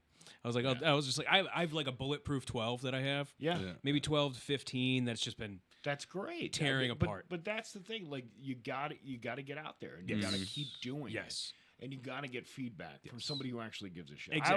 I will give you honest feedback. I love swear, that. I'd love, I will. dude. If you came to Yeah. any open mic that we go to, I don't know what it's just like. I don't want to sound cocky, but we have been doing well lately. Oh yeah. Yeah. And it feels good. we're on it feels fire, man. It feels right when you're on stage. I know it's because we podcast a lot too. Just Yeah. like you say, we're with the radio, we're riffing jokes, we're bouncing stuff back and forth. We usually have 3 people in the room, so Yeah. we're all bouncing jokes. We're off also each other. doing And- Who's Line. Yeah, Listen, we- it's a great way to drum up not only material. Yeah. Because you're Yeah. covering topics like, wait a minute, I can write this down. Exactly. I can Oh, start yeah. talking about Exactly. why this makes it funny, Yeah.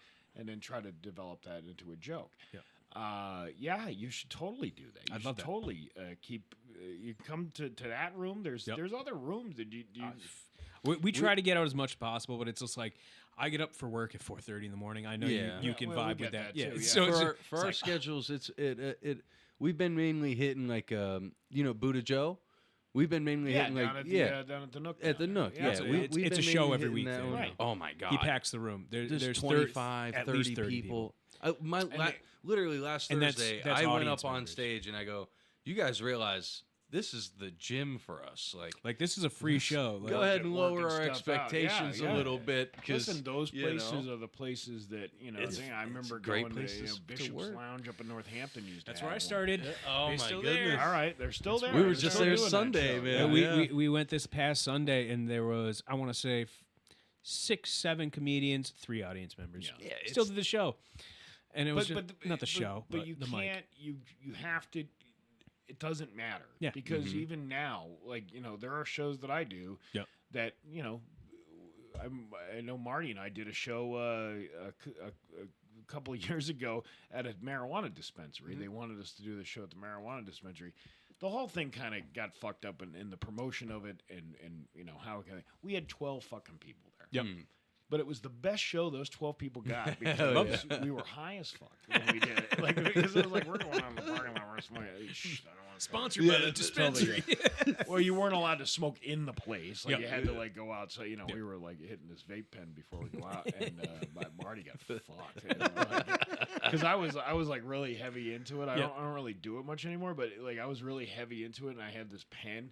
And I'm like, oh, yeah, you're going to feel that in about 10 minutes. And he's like, fuck. You give me one of those, I'm going to feel this in about 10 minutes. And you could tell because we know, the other thing is you hang around, we got to go or we... No.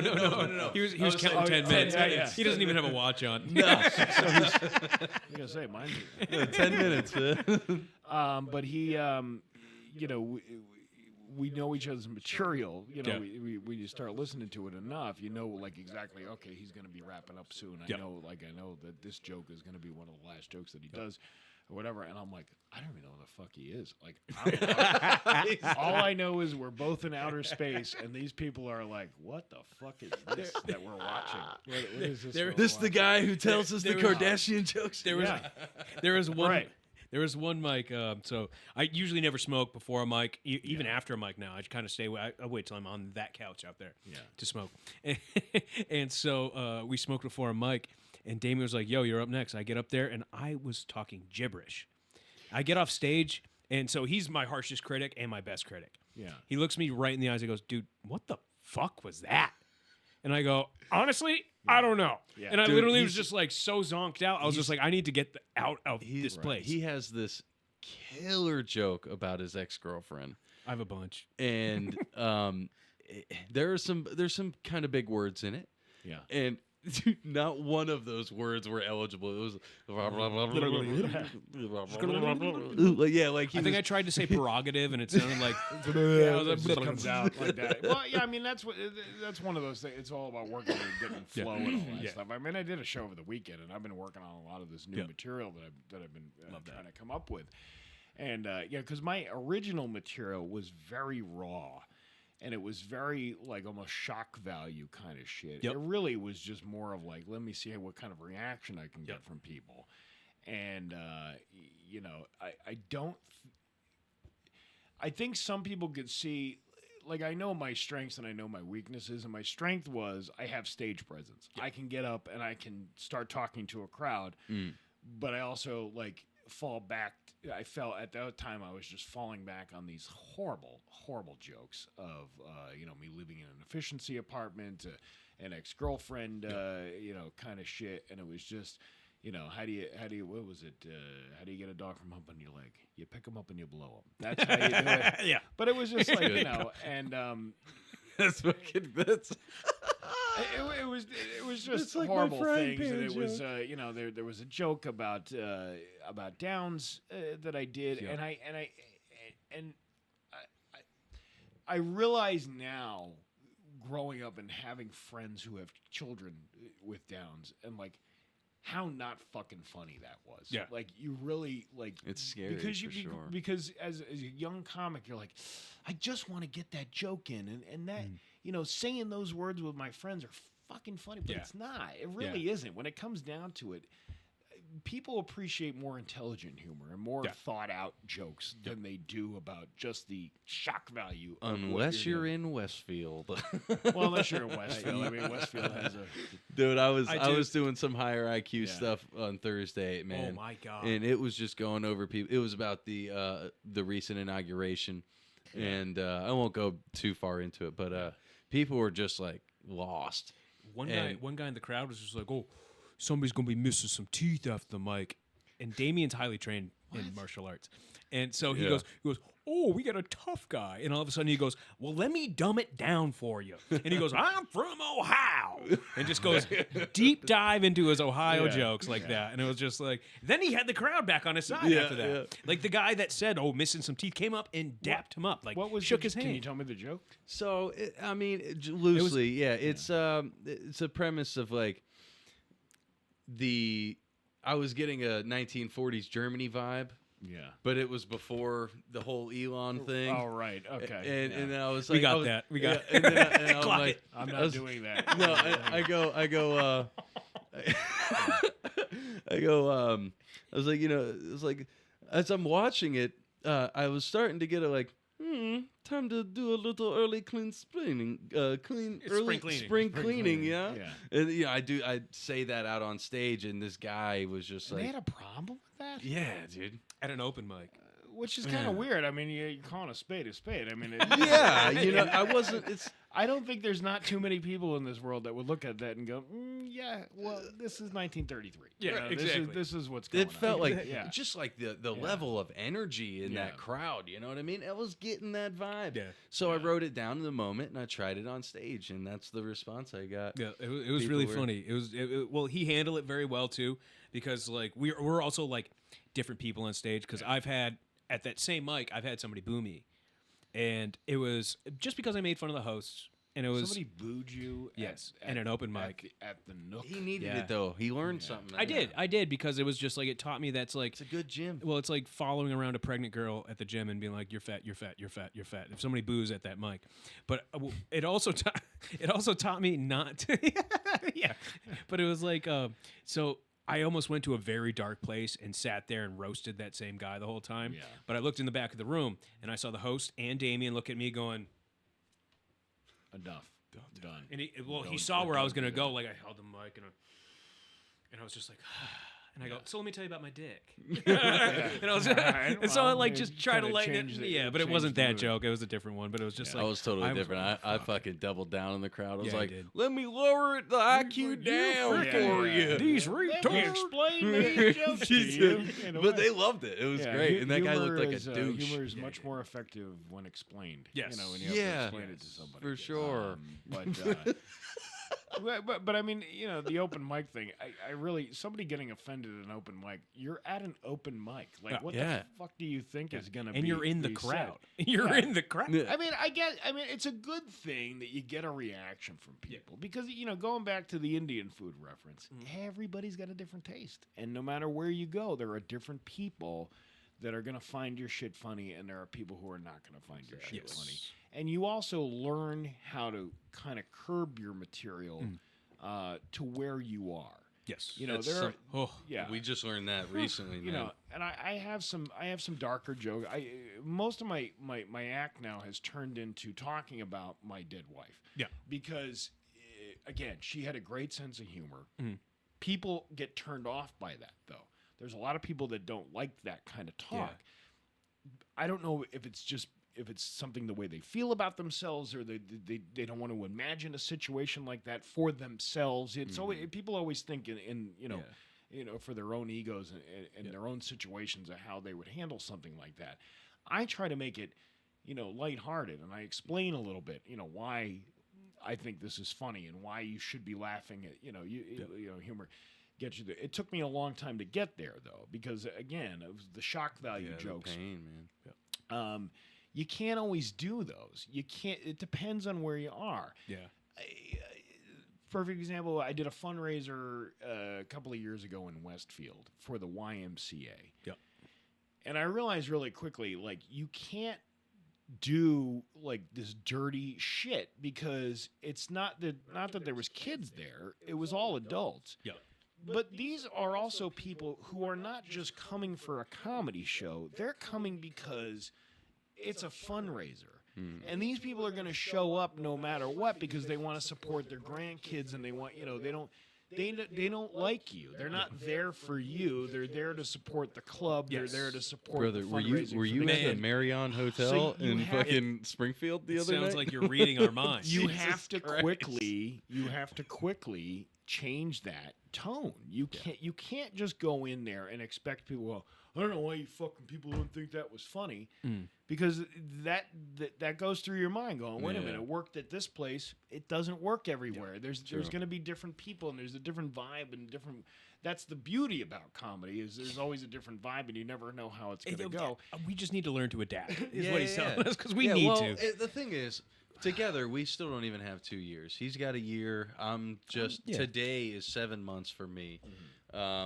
We've done quite a lot in the past, in that time. Oh, like more than most people, from producing A lot of shows. to Almost show a week for the whole. another thing, we're putting on a show March 15th out of the Nook.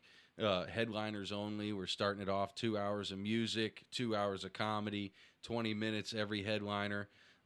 We could talk about that if you'd like to fucking have a spot. That'd be awesome. But yeah, man. I like the roast beef at the Nook. They have Yeah, me too. Phenomenal food, man. Josh in the kitchen. I could talk about 20 minutes on the food there. for real.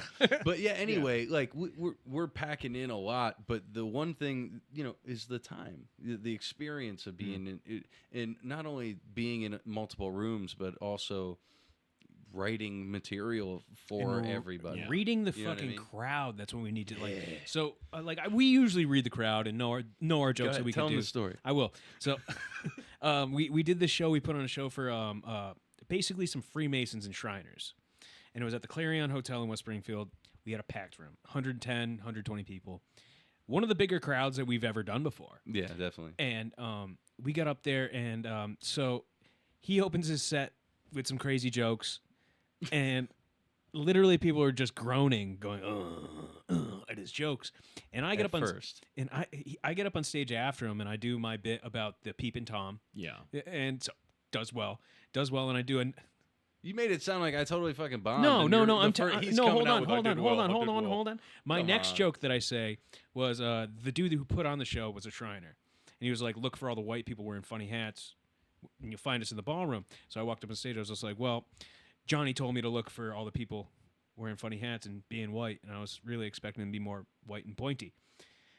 Nobody laughed. I got 2 groans over here. Yeah, dude. You're comparing. I got a 2 group groans of over people who You are think so that's- far from. I go think way that's worse. bad? I go way worse.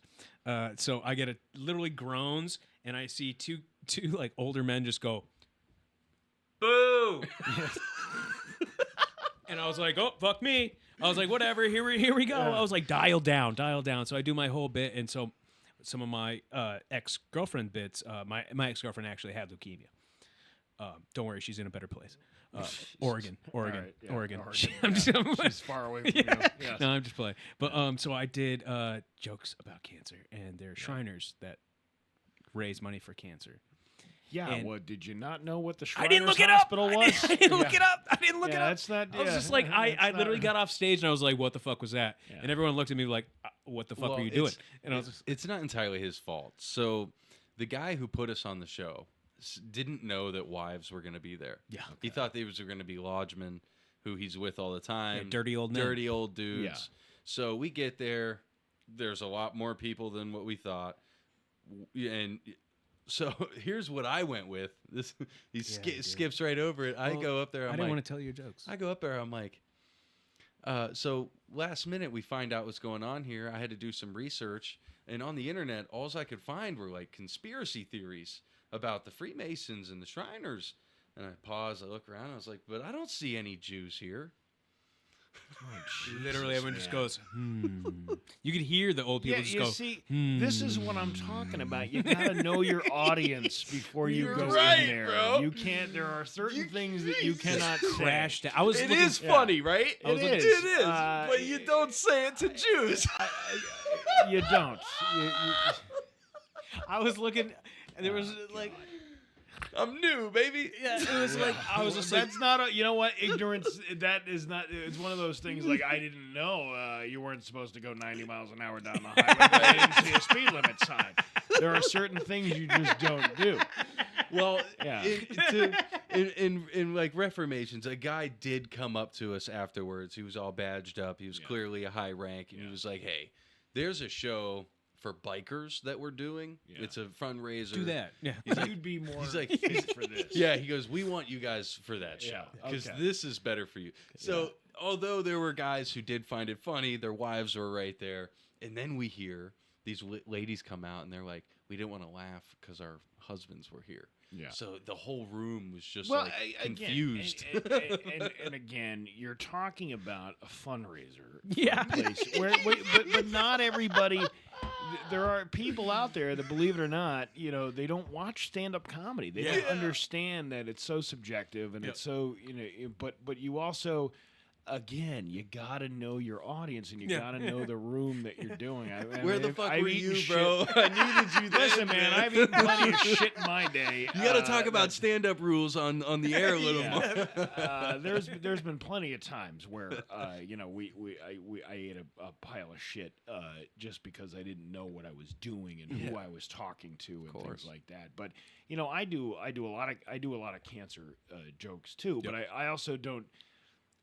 I make it because it was the real experience that I went through versus just making a joke about cancer. You're actually taking the time to build that relationship with the crowd, right? Yeah, you have to. You Right. kind of have to. I mean, again, everybody has their different method of doing things. What works for me doesn't work for somebody else.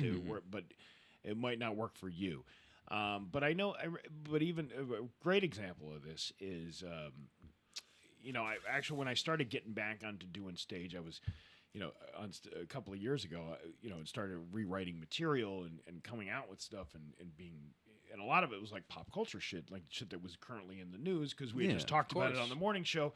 It was funny when we did it in the morning. It's going to be funny when you bring it on stage. Right. But I was also writing some of my other jokes too. That weren't appropriate for the radio. There's a limit to how much you can say and what line you can cross on there. Yeah. And I came up with this abortion joke, and I was asked to open for Mary Raskib. She was on 24. She was, oh God, now I can't think of it. What is it? Mary Lynn Raskib. She was Chloe on 24. Did you ever see 24? Yeah, I seen 24 Yeah, she was on that show. with Chickless. Let me Michael see. Chickless is the main guy. Yeah, Mary Lynn Radjet. her name Raskub. That chick right there. Funny, funny, funny comedian. Yep. She's super funny. And I opened for her. I was shit. at the Loft Nice. Loft Comedy Club, and I got up there and I opened for her, and I had this joke about abortion and that I had written, and I thought it was the funniest fucking joke, a funnier joke, and I did it, and the reaction from the crowd is just, The silence. Like, the- God take the damn. air out. and then you learn enough in this business to move the fuck on and go to something else and try to bring the crowd back. You have to bring them back somehow. You don't open with that. You don't, you can middle with that, but you don't like when you're trying out new shit, Yeah. especially. But even, I did the joke once. I got off the stage. There was, I didn't, so I like opened the show for like 10 or 12 minutes or whatever. And then there was a feature act. So Mary Lynn's at the thing. She tells me the first time I come off stage, that was fucking hilarious. The whole set was great. You did a great job, which is pretty cool to hear from somebody who's a touring comedian, going around the country. The second time I did it, that reaction to that joke was even worse. And I was like, wow, they really don't like that abortion joke. And she's the feature act is still up there. And she goes, you know why? And she goes, it's a funny fucking joke. She loved it. She's like, I think it's a great joke. The problem is, it's coming from you.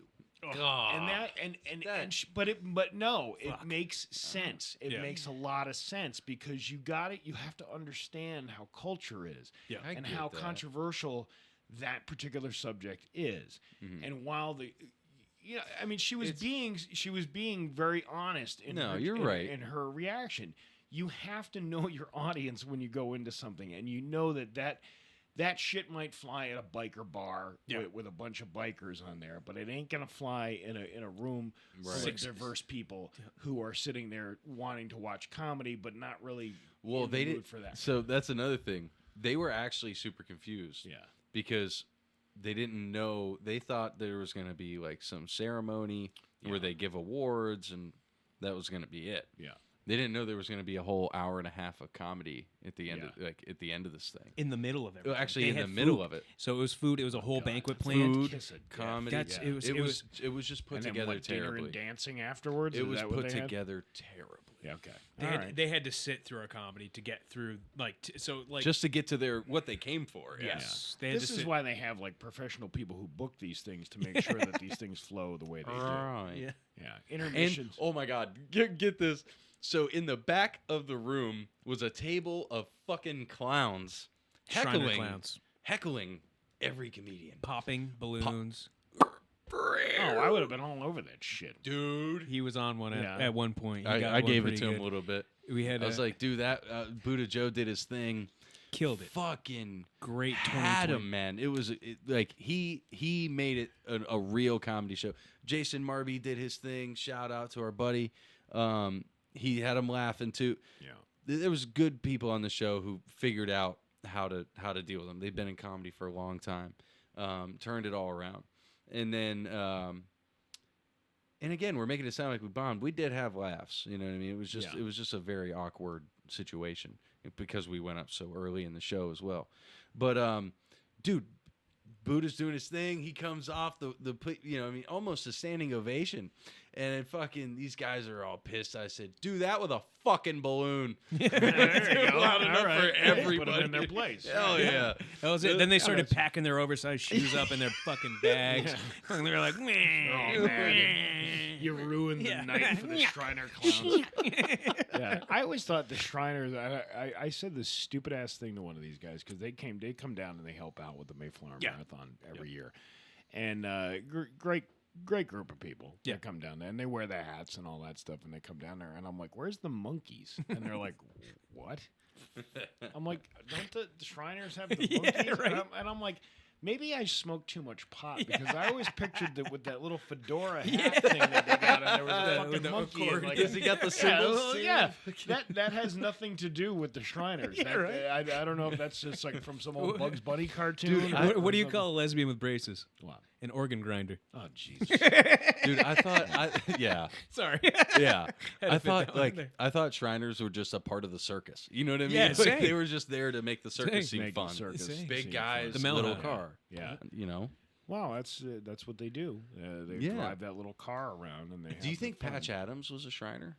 I don't know if Patch Adams, Robin Rob- Williams. yeah, Robin- Well, but I mean, he you probably. mean the real Patch Adams was Yeah, he a yeah, Shriner? I wasn't- don't know. wasn't Maybe he? he was, but I think he was more of a Freemason. Oh, it had to be a Yeah. Freemason, bro. Those guys are fucking weird, aren't they? Yeah, they are. They're the ones that have the whole Illuminati shit with hand over with the the eyeball and the thing in The back of Moloch, the thing on owl back of god. it. Oh, it's not on the dollar bill. Blood it's in, on a blood dollar out. bill with the, Yeah, man. Those are weird dudes. For sure, for Yeah. sure. We know a few of I them. thought about I thought about joining. I actually was invited to be a part. I said no. It's, Yeah. it's like I'm not. It was a I'm little weird. fascinated by conspiracy theories. It's a but little I'm- weird.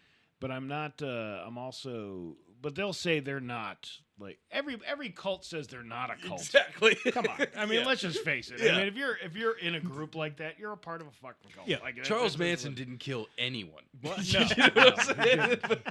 No. He was. What are you talking about? They all got together and they sang songs. And That's they, right. Yeah, they drank wine. They had good times together. They never killed DMT. anybody. Yeah. They were just misunderstood people. Yeah, you know? Exactly. They were Good just- guys, goofy guys. Knuckleheads. But yeah, I think if you join a group like that, there is some culty aspect to it. Oh, for You sure. know, I know that even CrossFit is yeah, like that's a there. Oh, That's a holy thing. goodness. shit, man. That's a thing. I would belong to this gym, and I'd see these CrossFit fuckers coming in every day, and they're like, "Yeah, fuck, I got 50 burpees to do. I got 45 push-ups to do, and then I'm gonna run 3 miles, and then I'm gonna come back here and fucking kick your ass." That's how they do it. This is people. This is for your CrossFit membership. It's fucking expensive. And you know, and it has to be. It has to be a cult-like thing. Like you have to convince people enough that this is so fucking good for you. Yeah. To like do it. Like I work with a personal trainer. I go to a personal trainer once a week. Nice. And it's it's cheap and he's a great guy. And I've been seeing this guy probably for like 7 years now. Nice. Because my main goal is I want to be able to stand when I'm 70. Yeah. Like I want to be able to get up out of a chair. I Without see a too many people that are walker so or, immobile. yeah. Watching my mother go through the whole elderly thing and eventually passing away from dementia and all that shit. Like she couldn't fucking get up and walk. Like you want to be able to get up and walk. Yep. That's all I'm trying to do. And I just happen to be a big dude that I look like I'm fucking Us as men, like we definitely tend to forget because we see our exterior muscles. Yeah. We tend to forget that our joints and shit are held together by very small muscles, and you have to work those out. Stabilize. Like I've gone through a few physical therapy routes. Yeah, but these CrossFit people, they drink the fucking Kool-Aid. Pre-workout, It's like, dude. It's "Oh, that yeah, pre-workout. no, I gotta be this way, and their veins are popping out. of It's their fucking fucking Joe necks Rogan's alpha brain, dude. Yeah. Yeah. It's not. It is a. He's out here just making bros out of women. You know what I mean? I have more of an alpha bits brain. I spell penis.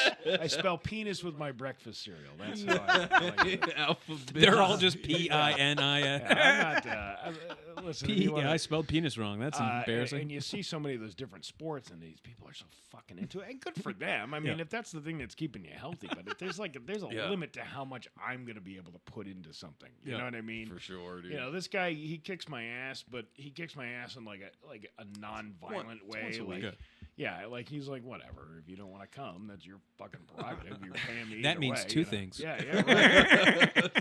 It does- I that try. does mean two things. I try not to come with my personal trainer. Right. But You work out in your house. but there are so many things that people are into that are, I don't know, like Pokemon and Yeah. shit. Like people remember that whole craze. Where people Pokemon were Go. walking God. around, they're fucking walking around. Getting their hit We by didn't vehicles. ban that though, did Yeah. we? You know what though? good for them if they got hit by a car, because you're a fucking idiot if you're walking out in the middle of the street with your phone chasing some imaginary thing that's jumping in front Some of Japanese monster. That fucking Lugia is worth it, dude.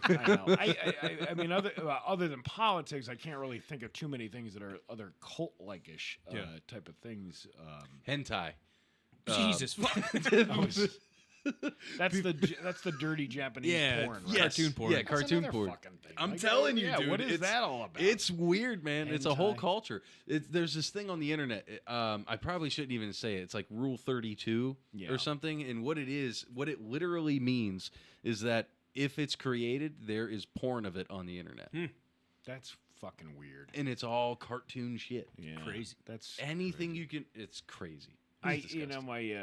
my daughter was watching that anime shit like when she was younger, and I had to put a Put the stop to that. kibosh. Right away. This The is only- the first one I saw. I'm like, who the fuck is letting their kid watch this shit? Yeah. This is like, it wasn't the dirty one. Yeah.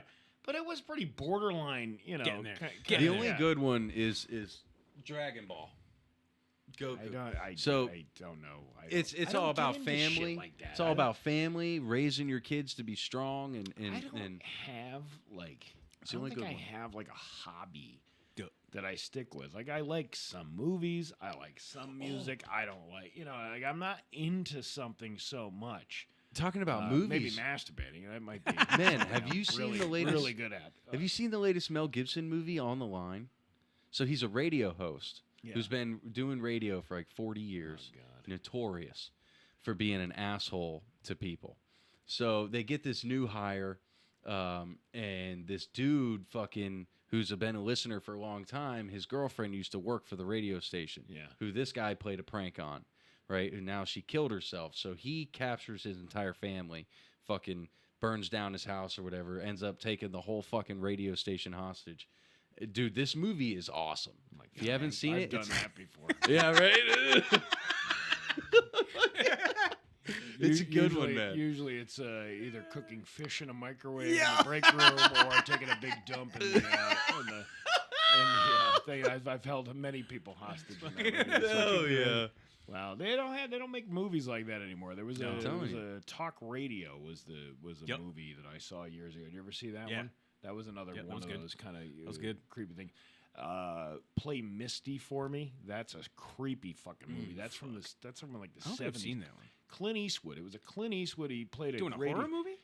Clint Eastwood played a radio DJ on a jazz radio station, and he interesting. winds up meeting this girl who, like, he bangs her, and then he's Classic like, Clint all you Eastwood. remember. It was like kind of like a Basic Instinct type of deal where he doesn't want anything to fucking do with her afterwards, and then she keeps, but the name of the song was Misty. Play Misty for me, that kind of thing. that's So creepy as hell. turns into a creepy. Remember The connection. Fog? That was surrounding a radio host. Yeah, The movie The that was Fog. the Yeah. Fog. I haven't seen that one. I know, in deep quite cut. some time Deep too. cut.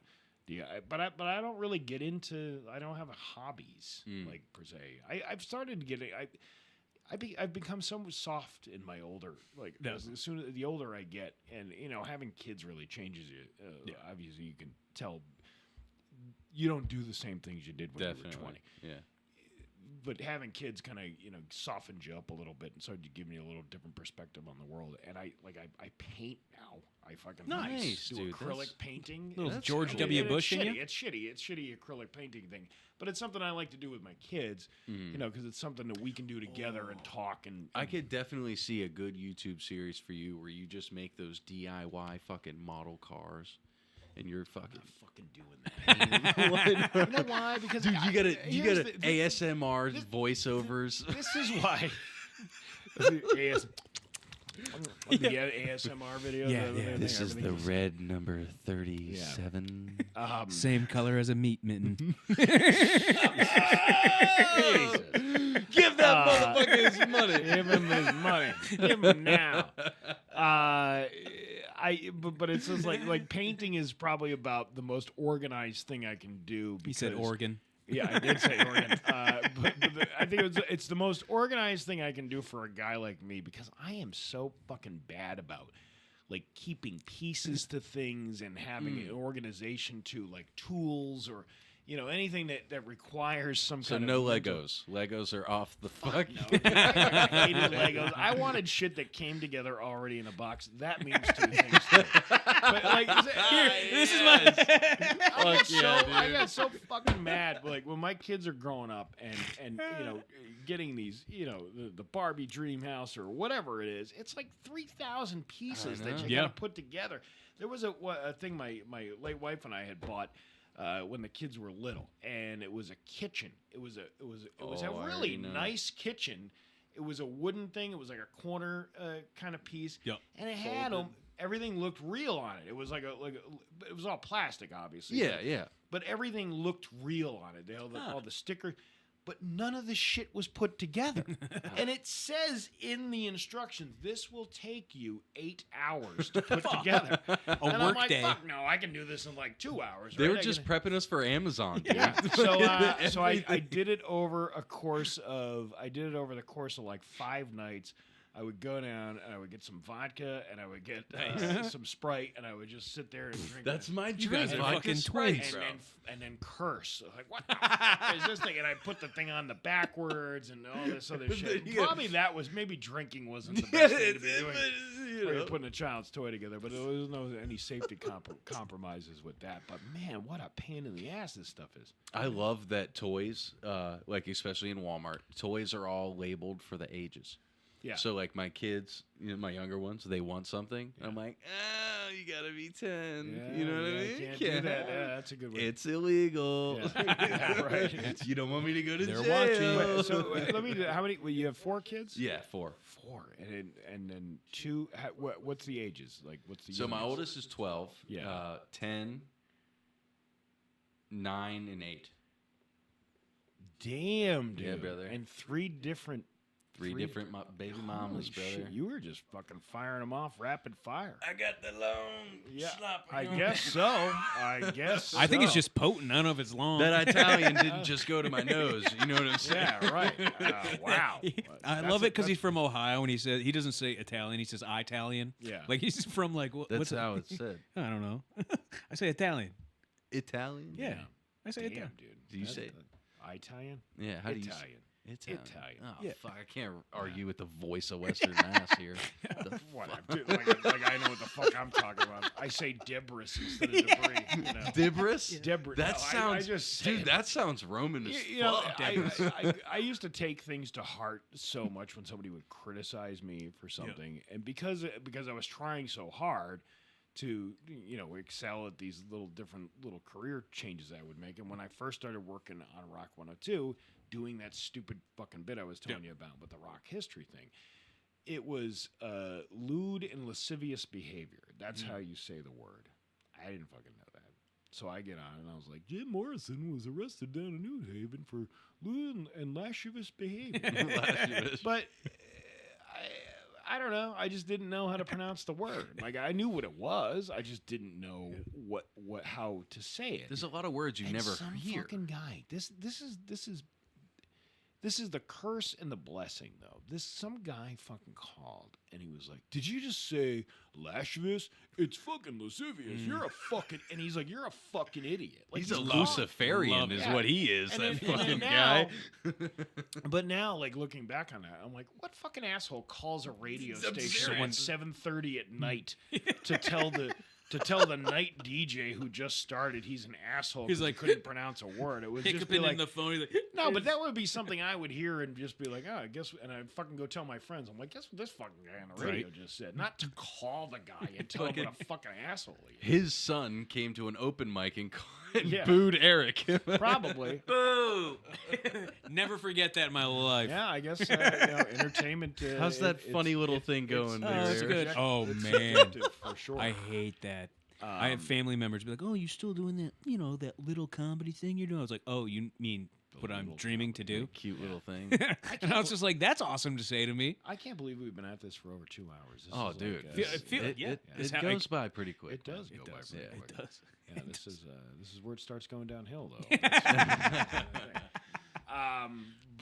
So what else? We covered comedy. We Oh covered. yeah, we've gone bang, through it all, What are we man. doing? Any other Yeah. questions for me? Let me see. I know I had. Do you have something. a time? Does this have to be 3 No, hours it long? doesn't. or It doesn't. Okay. We kind of just Thank roll God, with it. because I really have to pee and I have to eventually. I hear swim. you, brother, Yeah. loud and Yeah. clear. Well, you want to? No. You can ask me some questions. Oh, if you want. well, I was going to say, so what are some of like the memorable shows that you've had that would be like that really make you want to keep pushing in comedy, and really just drive you to keep being the best comedian you can be? Some of the memorable shows. I think what? I was just say you just did that show with Pat Oates in Mohigan Sun, right? Oh yeah, I Concert did. house, that's right. What was that Actually, that like? was Mohigan Sun.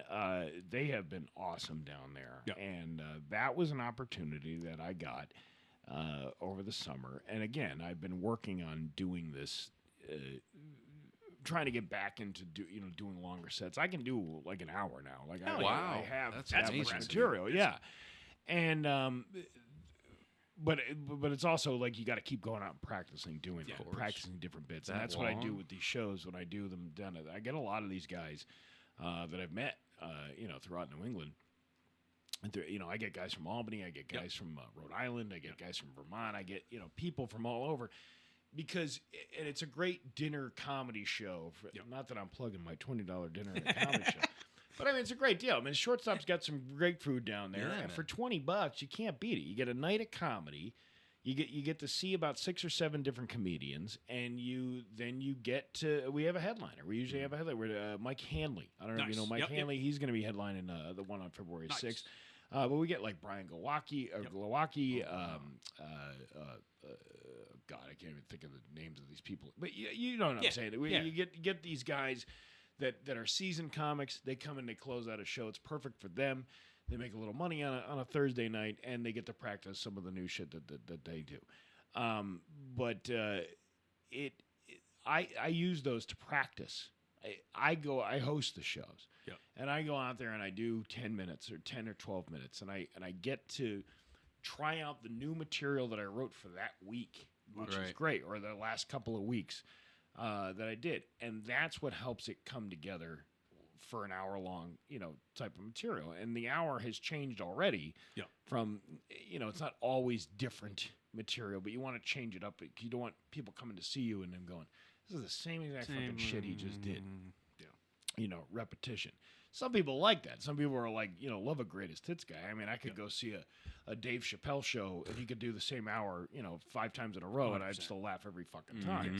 The guy's just an absolute genius, But as a developing comic, you want to keep writing new stuff, But it's again taking all these opportunities, and it was suggested. Do you know Kurt Metzger? Yes, Yeah, of course. Great Killer. fucking Killer. killer, You think? fucking Killer. guy. Killer. I fucking love the guy even more because Friend he of the gave- pod. His cancellation led to my first weekend at Mohigan Sun. I love that. He back in August, or it was the end of July, he was supposed to be headlining Mohigan Sun Comics in the club there. I don't know if you've ever been to the club down. No, at Mohigan Sun. we haven't been down yet. It's like I've been to Roar a few times. I think they say about 600 people it can fit in there. Love that.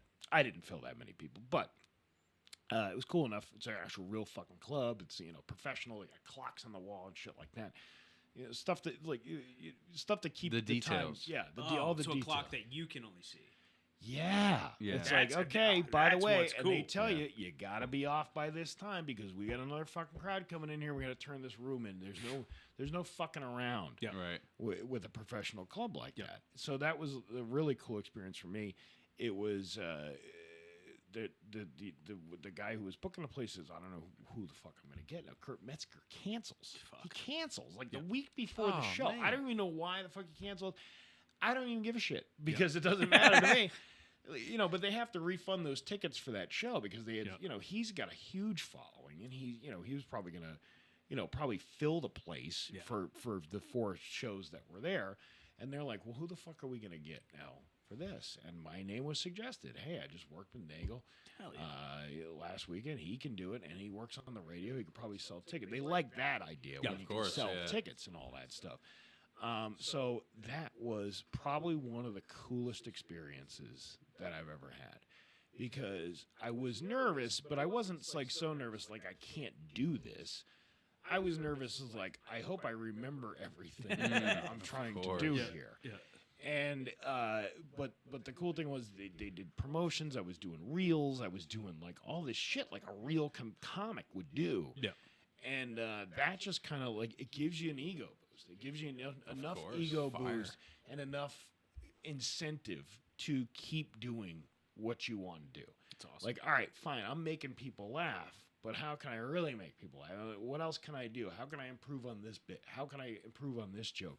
How can I bring more shit into this thing? And most of the shows were pretty much the same. It was fucking amazing. You go down there and you're driving through and your fucking picture is up on the marquee when you're driving, and when you're driving in, it's like Cheap Trick, Steve Nagle, you know, like That's that fucking means awesome. two things, you know. My man. Look at that stack of cash. But you know, I think you know, and you go down there and your picture is all over the little ads in the casino when you're walking through the casino, and you see your face on there, and then your name is up on the marquee outside of the comedy club. It's like looks like the old theater style looking thing, and you're tonight Steve Nagle, you know, that kind of thing. It was really cool to show my kids that because my kids were able to come see the show, and it's an 18 and over club. But you know, it was a Thursday night. They came down for the first night. My family was there. There was a couple. My sister was there, so she hung out with them in the back of the room. They let them have the back of the room, and they gave them chicken tenders. And you know, the kids are having a blast. But like, they give you a hotel room there too. So like, you know, I'm bringing my kids in, and they're like, "Wow, this is fucking like Dad's super cool now because he's got the fucking like." You know, they think it's a penthouse. It's just a fucking hotel room at a casino, but it's like it's a nice casino. It's a nice hotel. So I think that was probably one of the coolest things that I have done so far. And now that like you're in there, they'll call you back, and they'll call you back to fill in for a show. Hopefully, I'll get another weekend there by next year. But they were so great to me down there, and it was like you're in the green room, and then they take your picture, and then you have to sign your picture, and then they put it up in the green room. So you're next to like I'm not next to anybody that great. I don't even know who the fuck it is, but it's like, you know, not who's up there. Guys like Tom Cotter and shit like that. Like all these guys that I've known over the years. You're on the same wall with them. It's just one of those things that you got to be grateful for. That you've gotten the opportunity to do it. I try not to. You can't let it go to your head. You know, you did it. Okay, fine, you did it. Keep grinding. Now, how you can improve on this? How do you keep going? Just because you did one weekend at Mohigan Sun doesn't make you Tom Segura. Yes. You know, like, it doesn't make you those things. It's okay though to keep aspiring to do that kind of thing. But you also not only have to use those opportunities that you get, but you also have to keep creatively writing for your material. Absolutely. And that's something that I try to constantly do. For sure. One more thing before It's we my TED Talk. one more thing before we wrap up out of here, man. What do you think the difference is? Like, you know, you've done podcasts. You've been in this podcast now for almost 2.5 hours. What's the difference between radio and podcasting? Well, definitely the free form of it. There is, you know, we're on a schedule every morning. We have commercials to play. That's how we get that's how we get paid. We have bills to pay. You know, we have to build client relationships with clients and advertisers and things like that to make sure that, you know, when we're selling a product, that they're happy with what you're doing as well. Of course. So again, the subject material, we wouldn't be able to talk about half the shit we talked about here today. That's the nice thing about podcasting. You still have to watch what you say. Like, I let you guys handle most of that shit. That's what we're here for. But it's different. It's really hard for me to like. I got more comfortable as the time went on with the swearing and all that stuff because these things, these headphones, to me, when I put these on, I'm so trained to not do that. It's almost like a switch that turns off. You know, I came in here, we shoot the shit. I'm talking with you, talking to you like regular guys. As soon as these headphones go on, it turns something on in my brain because I'm so used to like, okay, you can't swear, you can't, and every great once in a while it'll happen. Little slip. You say shit or something like that. But that's kind of drilled into your head like early in the years. Going, you cannot.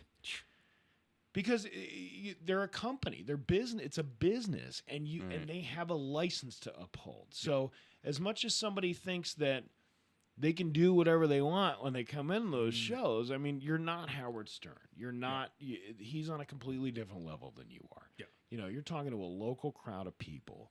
You have to be somewhat respectful to the people that you're talking to, and you build that connection with the community.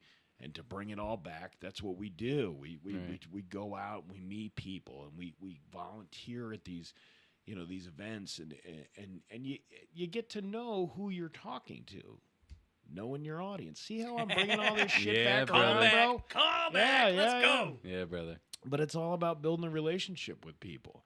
That's how you get people to listen to your podcast. You go out, you meet people, and you say, hey, you should come on my podcast. You come on. I wouldn't even know who the fuck you guys were until you reached out. Honestly, but that's how you get out there. That's how you gain fans. That's how you gain fans by being relatable to them.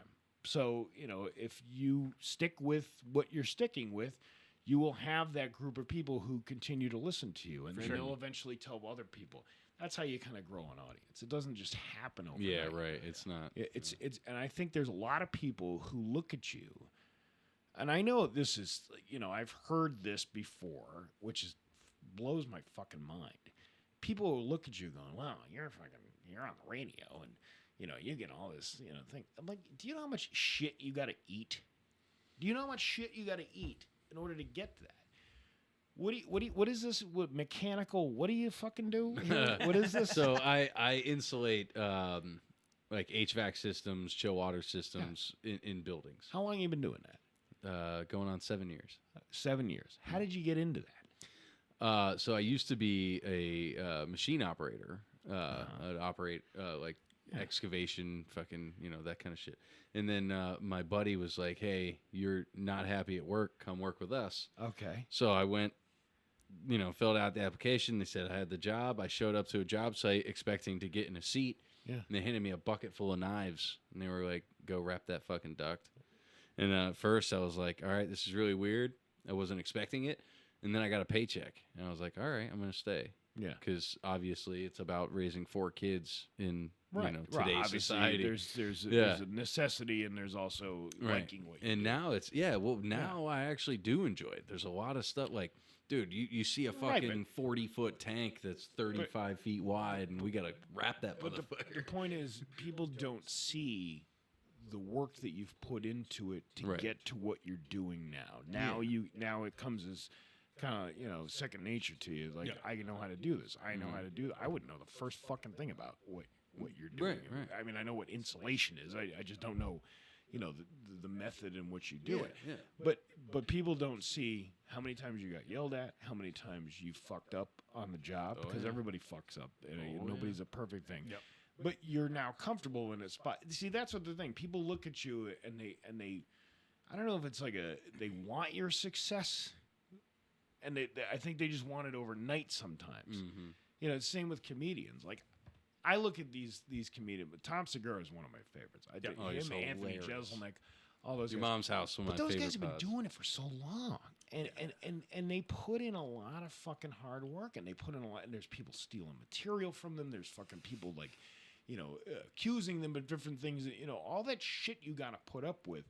You don't just become that overnight. Some people do, but the ones that just instantly become famous overnight after doing it for a day or two, they don't last that long. Yeah.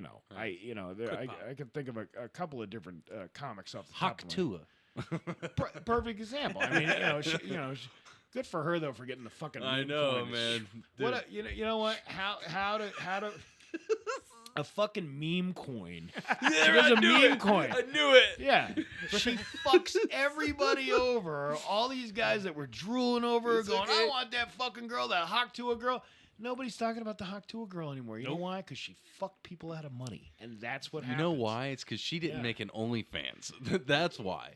Look at Danielle Bergoli. Everyone's still but talking you about know her. what? I think when you fuck people over like she did with that whole meme coin thing, Yeah. and good for her, pump and dump, man. That's all I Amen. want to do with Yeah, it. You got it written in fucking. Yeah.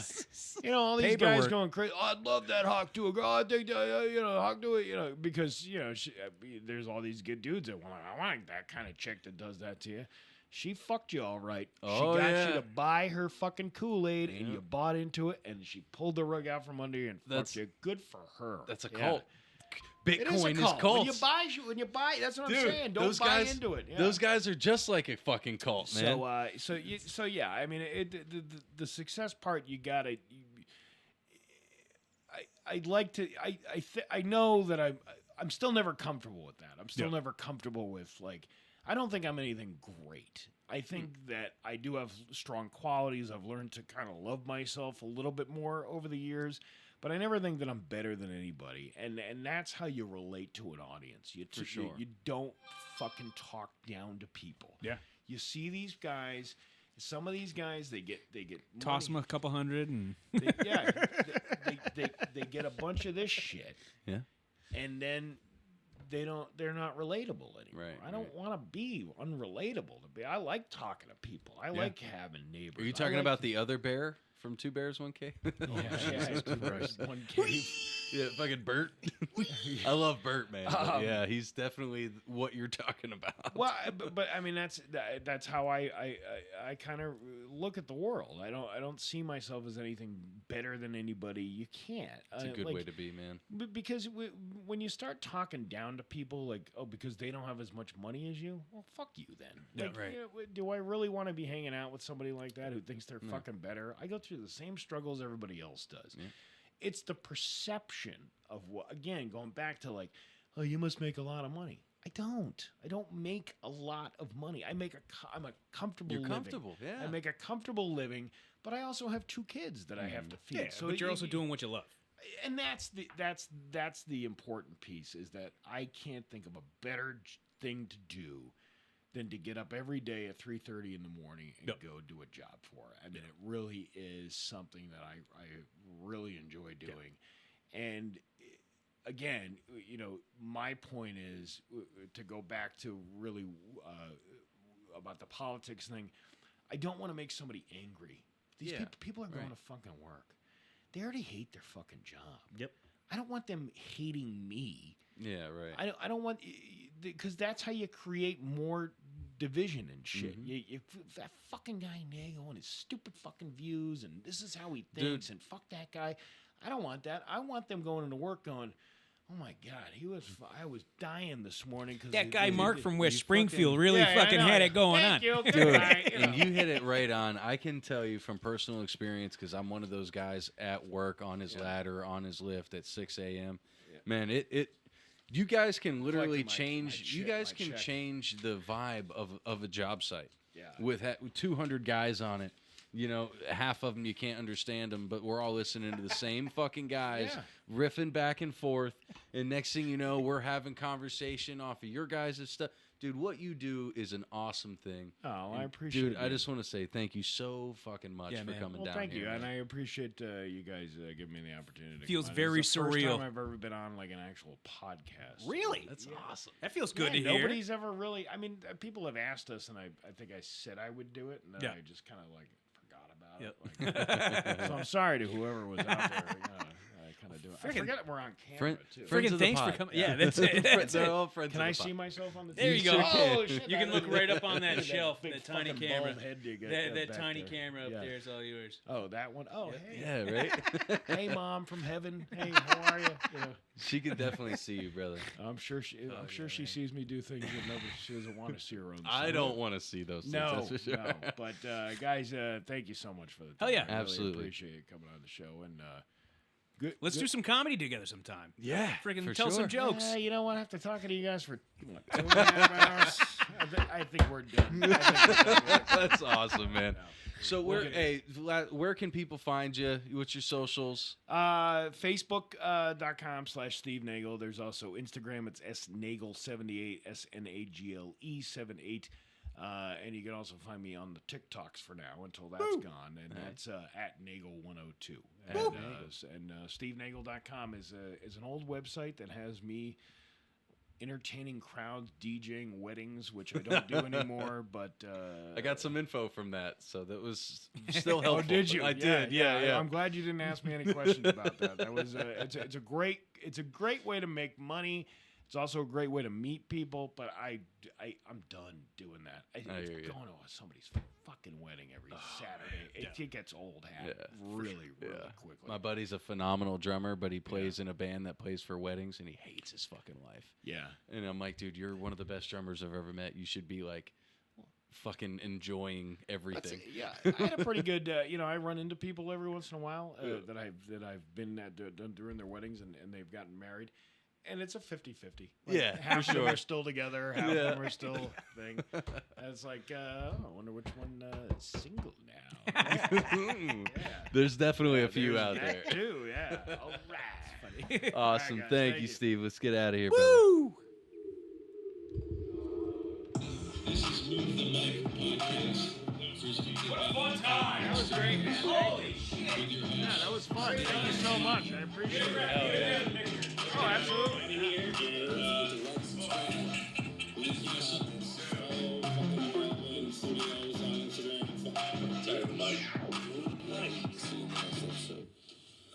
Get used to this.